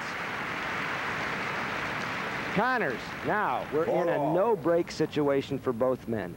1 break of serve can mean the title. Henri Leconte has scrapped Connors all the way. He's fainted once. We haven't showed you that before. Patty Connors watching her roomie.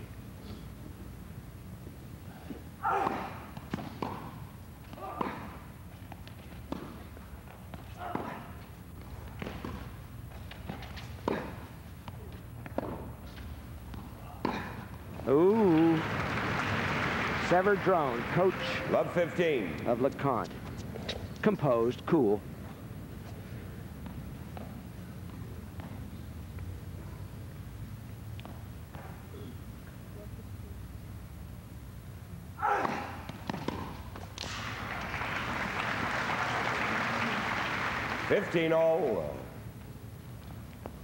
Leconte says, I remember watching Connors when I was a little kid on television. Great player, what a great player he was, and I found it out the first time we played against each other 2 years ago in Hamburg, Germany. Jimmy beat me in straight sets. But he said, I'm 2 years older, and that was a clay court. I like this better.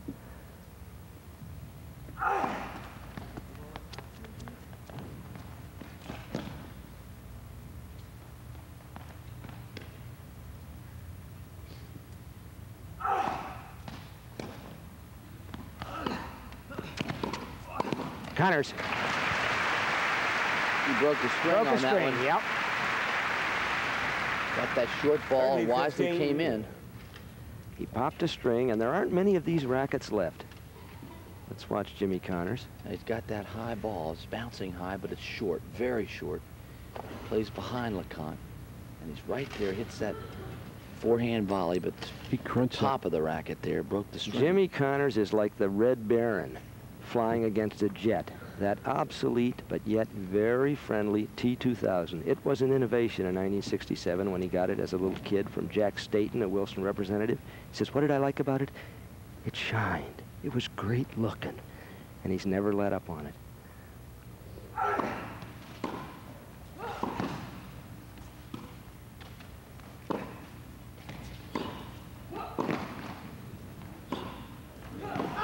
Long. Leconte's shot was long. 40-15. And Connors made a liar out of me with a story I wrote for World Tennis Magazine saying it was the end of the Steely era. 15. He was going to change. He's testing a new composite racket. He used it when we covered the mixed doubles in Houston last autumn. But he says, well, there are about 10 of these Steelies left, and I still feel comfortable until the new racket is perfect. So Connors steps to 5-4. Championship game against Leconte, who will be serving. He was love 15 in that game. Leads 5-4. And the pressure very heavily stacked on these shoulders. Henri Leconte, 20, Parisian, a good-humored kid, very good English. He's had his moments. And Tommy Buford, the director of the tournament, the man who does everything around the Racket Club of Memphis with Herb Costin, the head of officials. And here is James Scott Connors. Look at this man, all he has done. 19 U.S. championships over the years. 6 times he has won this title. That's a record. 5 times he has won the U.S. Open. Seats quickly, please. Flushing Meadow and Forest Hills. Only Bill Tilden and Bill Larnard. Dick Sears won more. Time. We're in Memphis, where the sun comes down every night over the Mississippi. The new bridge leading to our... And here is where he hopes a flood tide will rise on his behalf in this game. He is 4 points away from the title. He has met unexpected opposition considering the first set blowout. For this cup, the Donovan Cup, the opposition coming from France, Henri Leconte.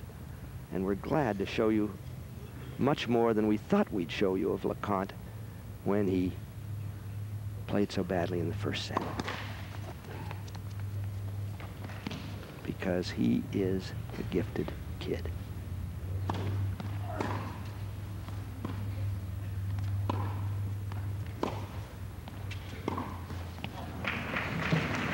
Connors must lift his game off these rallies.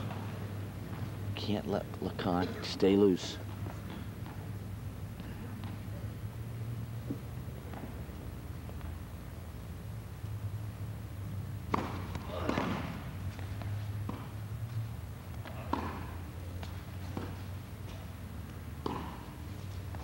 He's softballing Connors now. It's good on the line. Connors with the fly volley. And that's where Jimmy wants to be when Leconte's serving is at the net if he can get in. Tougher to pass than it is to volley. Now watch Connors. 15 all. That ball hit right on the line. Leconte came under it. It skidded. Connors has that forehand. He lays it back to the backhand side.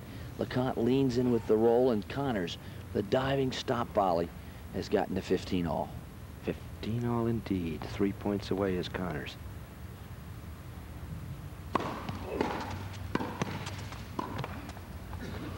Leconte misses, and overhead for the first time in 3 sets, it could burn him. Jimmy took a chance going with that lob off the second point. Now he wants to give Leconte a little time to think. He's moved over, he's toweling off. Now watch it here. Leconte charging the net. Jimmy goes with the lob. Henry's back, and he mishits it wide and long. 15-30, 2 points per match. Dealing with smashes all day until then, but 15 all point at 4-5 is a pretty heavy one. Yeah. Service. So that.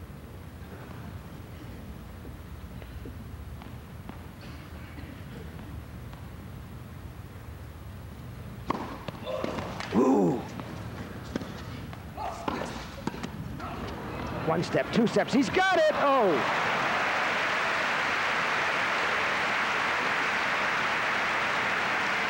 Leconte made a heck of a second volley there. First one right here. 30 all. Jimmy fields it. Thought he had a chance. Scooped it down the line, but it was 2 feet low. 30 all. He's out of breath. There's Patty Connors. Always watching. Not too expressionless.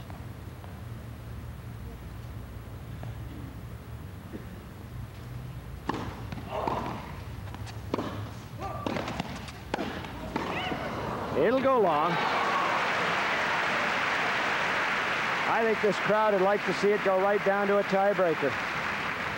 40-30. Looks like the former Carol Oisha in the first row. There's a short forehand. He slaps at it with a lot of topspin. Connors hits it high. Second serve. 40-30. Severdrone, coach of Leconte.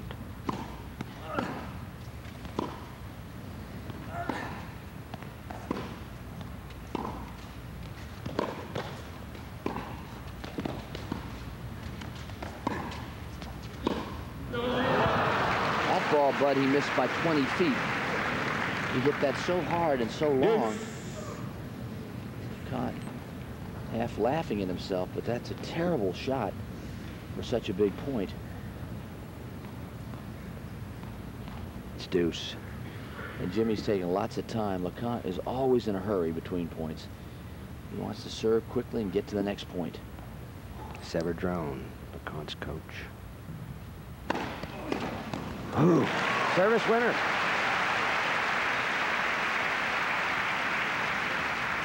Advantage Leconte.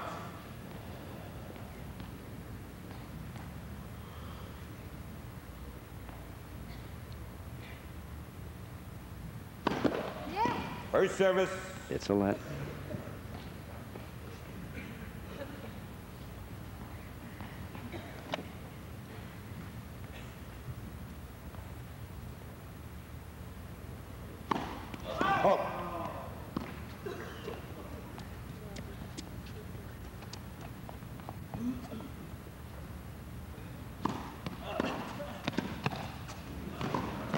Serve and volley on the second ball, and Leconte is again even at 5 games all. His coach approved.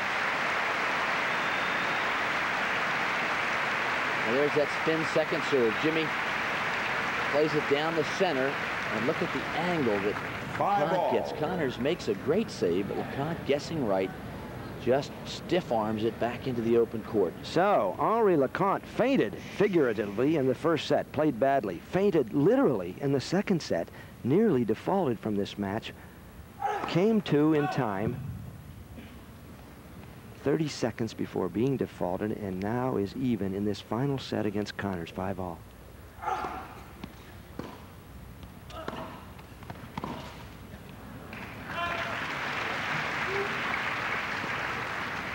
Love.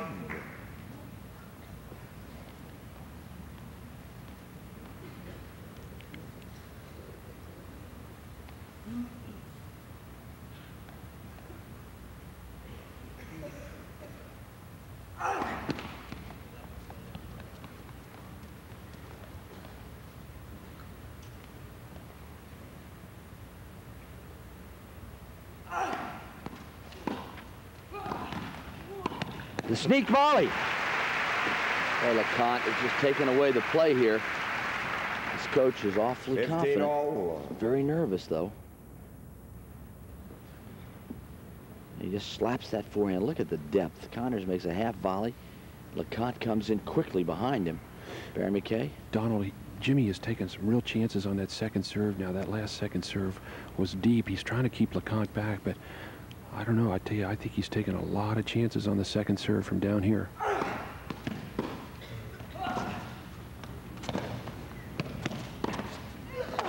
It's out. Leconte is down, but he's the winner of the point, and Connors is furious. Out where? Out. Out. David Lynn made the call. It's confirmed by Frank Hammonds. Did you see it, Bud, on the line? I thought it was a little wide. Sever Drone certainly thinks so. 15-30. Big, big point. See if we can watch it again. Leconte hits the chip now. Jimmy will go cross court. Over there, too, yeah. Leconte dives for it. He falls down. The ball hits. It's 15-30. Can you tell it's wide? A little wide. Look at that return of serve off a fault. And this is the closest Connors has come to losing his title. 15-30, 5 games all. Wide.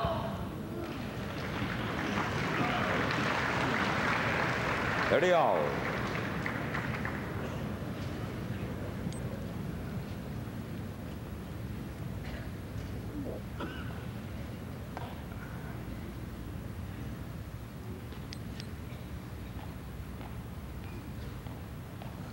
All. 5 all. 1 set all. Final set.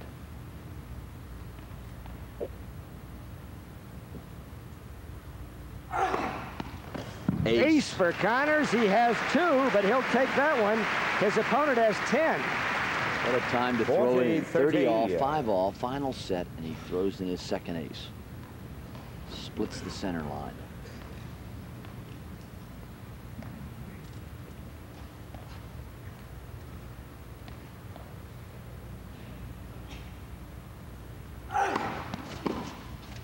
And that goes long. So Jimmy Connors from 15-30 holds to 6 games to 5 and lays it squarely as wife Patty applauds.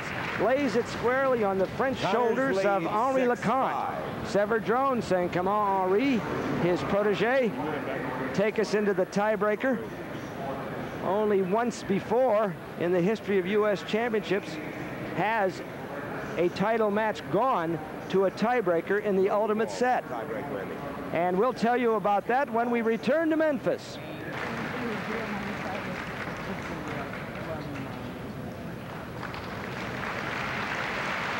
Tour with tax experts going over how to fill out your forms, and you'll have an opportunity to call in your questions. That's a 2-hour program starting at 2. Then at 4:30 this afternoon, we'll have coverage of the Iowa Democratic debate with all 8 Democratic presidential candidates. The Iowa Democratic debate starts at 4:30. And on Saturday afternoon, February 25th at 2 o'clock, we'll have coverage of the USA Mobile Indoor Track and Field Championships, which were being held the previous night at New York's Madison Square Garden. Saturday afternoon, the 25th, 2 o'clock.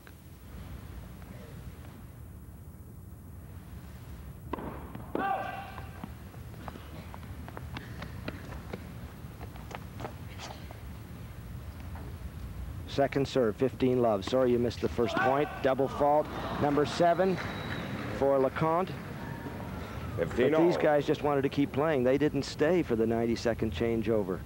Both 15 nervous, all. both in a hurry. Connors 3 points from his 7th title. I'm Bud Collins with Donald Dell. Barry McKay is on the floor. And we've never had a tighter finish in all the years we've telecast this match.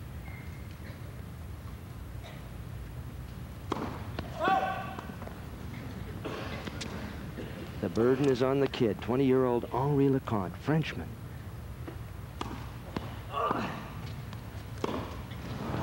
And he's 2 points from losing. 15-13. Gave him a look there, but he was surprised at that error. That has been Leconte's downfall for the last 2 years. The unexplained sudden proneness to error, and error by a large margin. Leconte started badly. His coach, Severdrone, lost the first set easily. Won the second set. Actually fainted in the third set. And here he is. 30 all. No more faint or faint-hearted. 30 all. Good serve there. 2 points from a tiebreaker, or 2 points from Connors winning the title. Connors still having trouble reading the first serve of Leconte. What a return by Connors. Great Here's one there. Match point. Paddy Connors, impassive, dying inside, watches the match point. Severdrone, the coach of the Frenchman Leconte, nervously playing with his nose. So here's match point. Jimmy Connors, 1 point from a 7th title.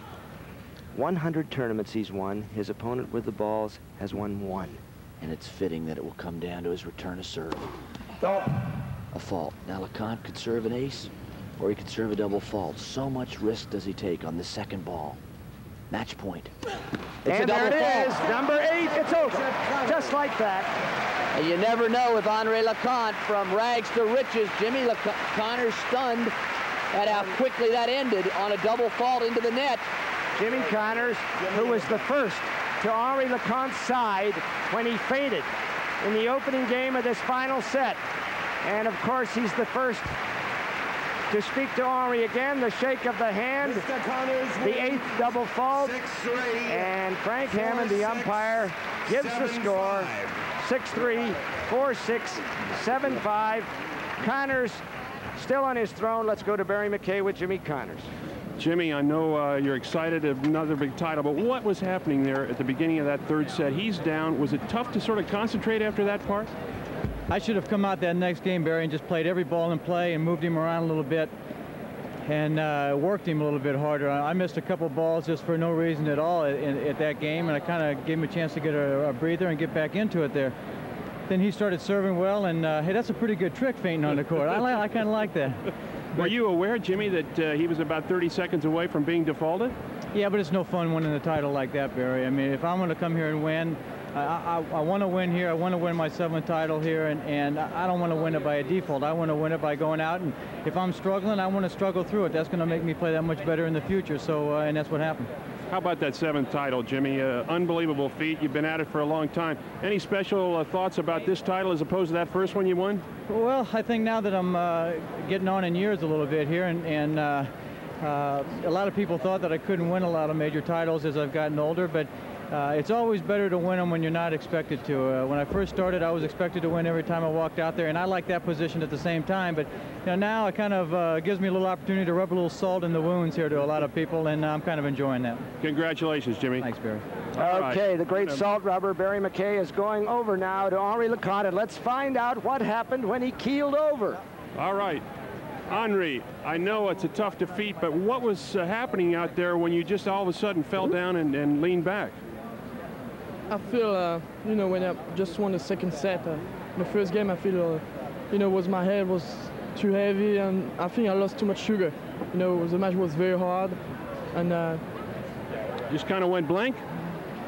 Yeah, I don't know what's happened, but I couldn't walk. That's why I fell down, and after I got some orange juice and I got some chocolate, and it was pretty much better. But after that, you came back and played great tennis, and I thought you had a chance to win. Did you feel that way in the third set, that you really had a chance? Yeah, I really had a chance to win, but the difference about me and Jimmy Connors is then Jimmy played a point. When they get a point, very important, and he play different than me. That's why he's number 2. Henri, I think you got a great future. What do you feel you've got to do to really improve your game from here on? I think I've got to improve, to move much better. I move very well, but I got to move much better, and you know, maybe to work my backhand topspin. All right, Henri, good luck, and we hope we'll see you more. Thank you. Well, you like Back up to you, bud. You like that smile, you like those strokes, and you'll see him again, Henri Leconte. Now let's go to the floor where Hunter Delatour, the president of USTA, Billy Donovan. The ceremonies will be conducted. This tournament has run every year since 1898, and with the microphone, I'd like to thank Tommy Buford, Mac Winker, chairman of the board, and the staff of the Racket Club for making this week go so smoothly. It's been a real pleasure for me, and I think it has for the players, and it's due to their hard work. Thank you.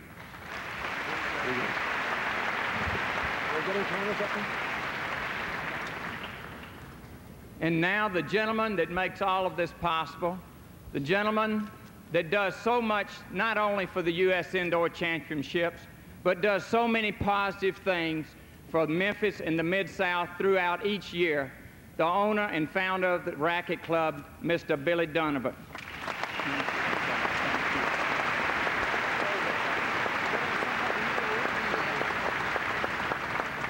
Thank you, Tommy. First this afternoon, I would like to thank Holiday Inns of America and the Coca-Cola Bottling Company of Memphis, Mike Rose and Bobby Pigeon, because without them, I can assure you that the U.S. National Indoor at the Racket Club wouldn't be the success it is today. And I sincerely appreciate their efforts for us and the community. You know, we saw some fantastic tennis today, and Jimmy, I just don't know. You just keep us all on edge. But you know, we all hear that records are made to be broken. This man won his 101st major title today. He won his 7th U.S. National Indoor.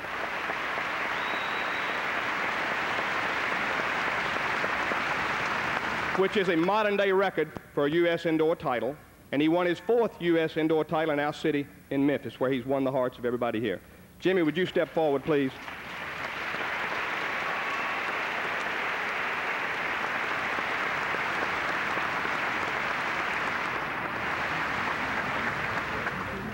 Jimmy Connors, I want to present you with a check, $45,000, a trophy for a job well done, and we hope, even though, like I, you're aging, that you will be back with us again in 1985.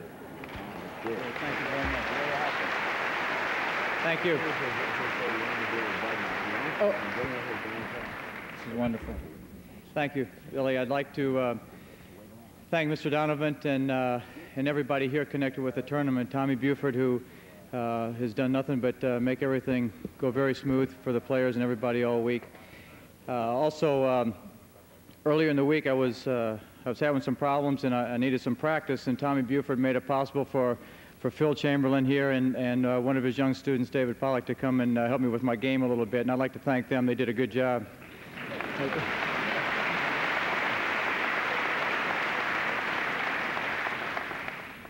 I don't think there's any place around this country, around this world, that I play any better outside of Memphis, except maybe New York.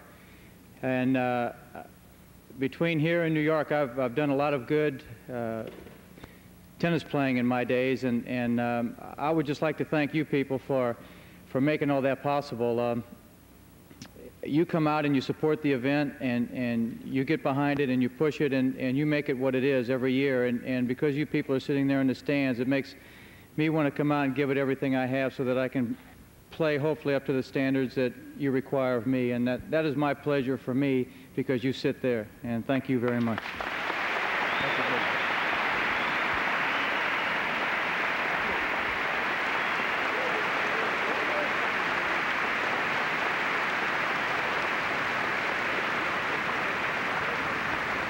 Before introducing our runner-up this afternoon, I would like to also comment, Jimmy, that all your fans around the United States sincerely appreciate your playing Davis Cup in 1985, and we wish you every success in the Davis Cup.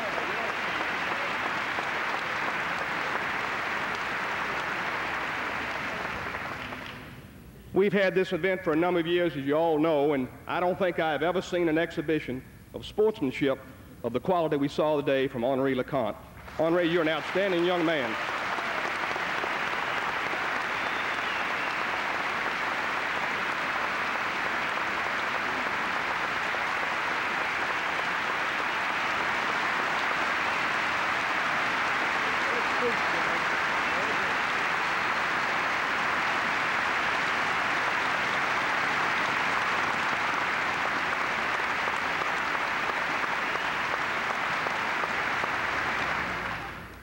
You are a real credit to the game of professional tennis, and you're a real credit to your country, France. And I'm very proud of you. And I'd like to present you a check for $22,500 as runner-up for the U.S. National Indoor Championships. Thank you again for being with us. Let me give you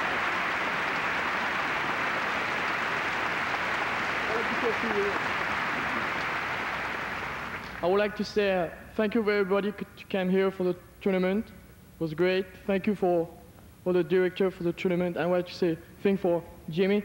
I think it's very nice to play against a gentleman like you, and I appreciate it a lot.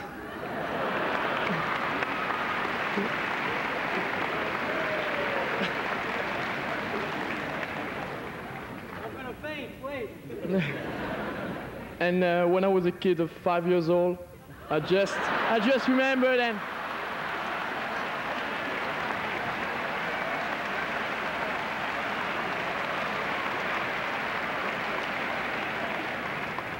I just say maybe one time I'm gonna play against Jimmy Connors, and I play once. Thank you.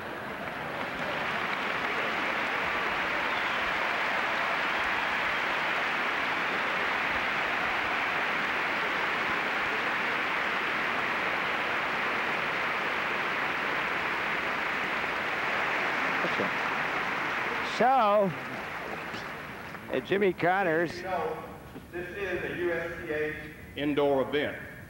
And the two gentlemen that are responsible for letting Memphis have that event are with us today. And without their support, there would not be this tournament in our city. And I would like first to introduce to you Mr. Hunter Delator, who is president of the USTA, and Randy Gregson, vice president of USTA. Hunter, would you please step forward?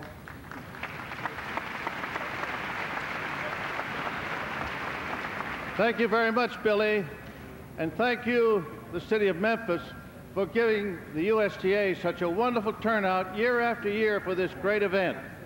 Thank you, Billy. Thank you, Mac.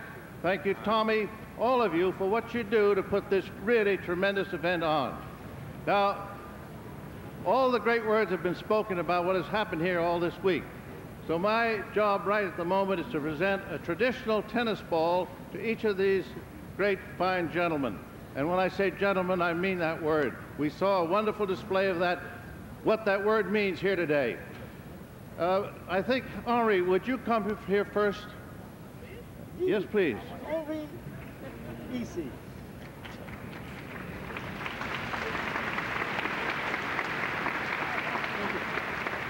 As one Frenchman to another, Henri, j'ai un nom de la tour, which is slightly different than some of the other names you run into here in America, but we are really proud of what you have done all this week.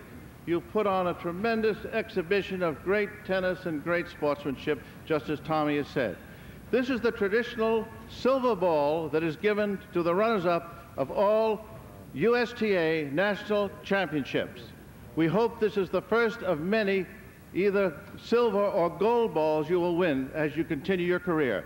All the best to you. Thank you.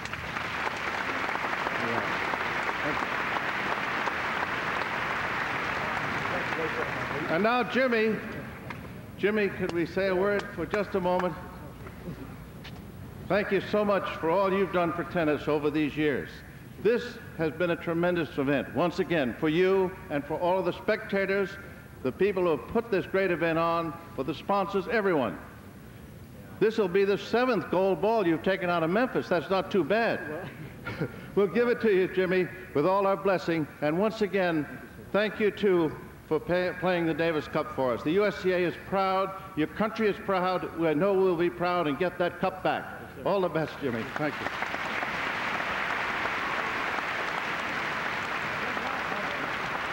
Thank you, Hunter.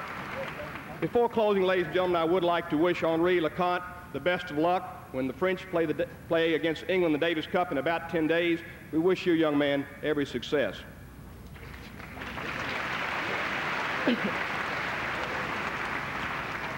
Tommy Buford introduced me and said that I was the man responsible for the tournament, and I guess that's partly true, but to put the tournament on and to organize a tournament, you got to get to know people in this city, around the country, and that's Tommy Buford. And he's the man that I'd like for everybody to be very proud of and give a round of applause. Tommy Buford.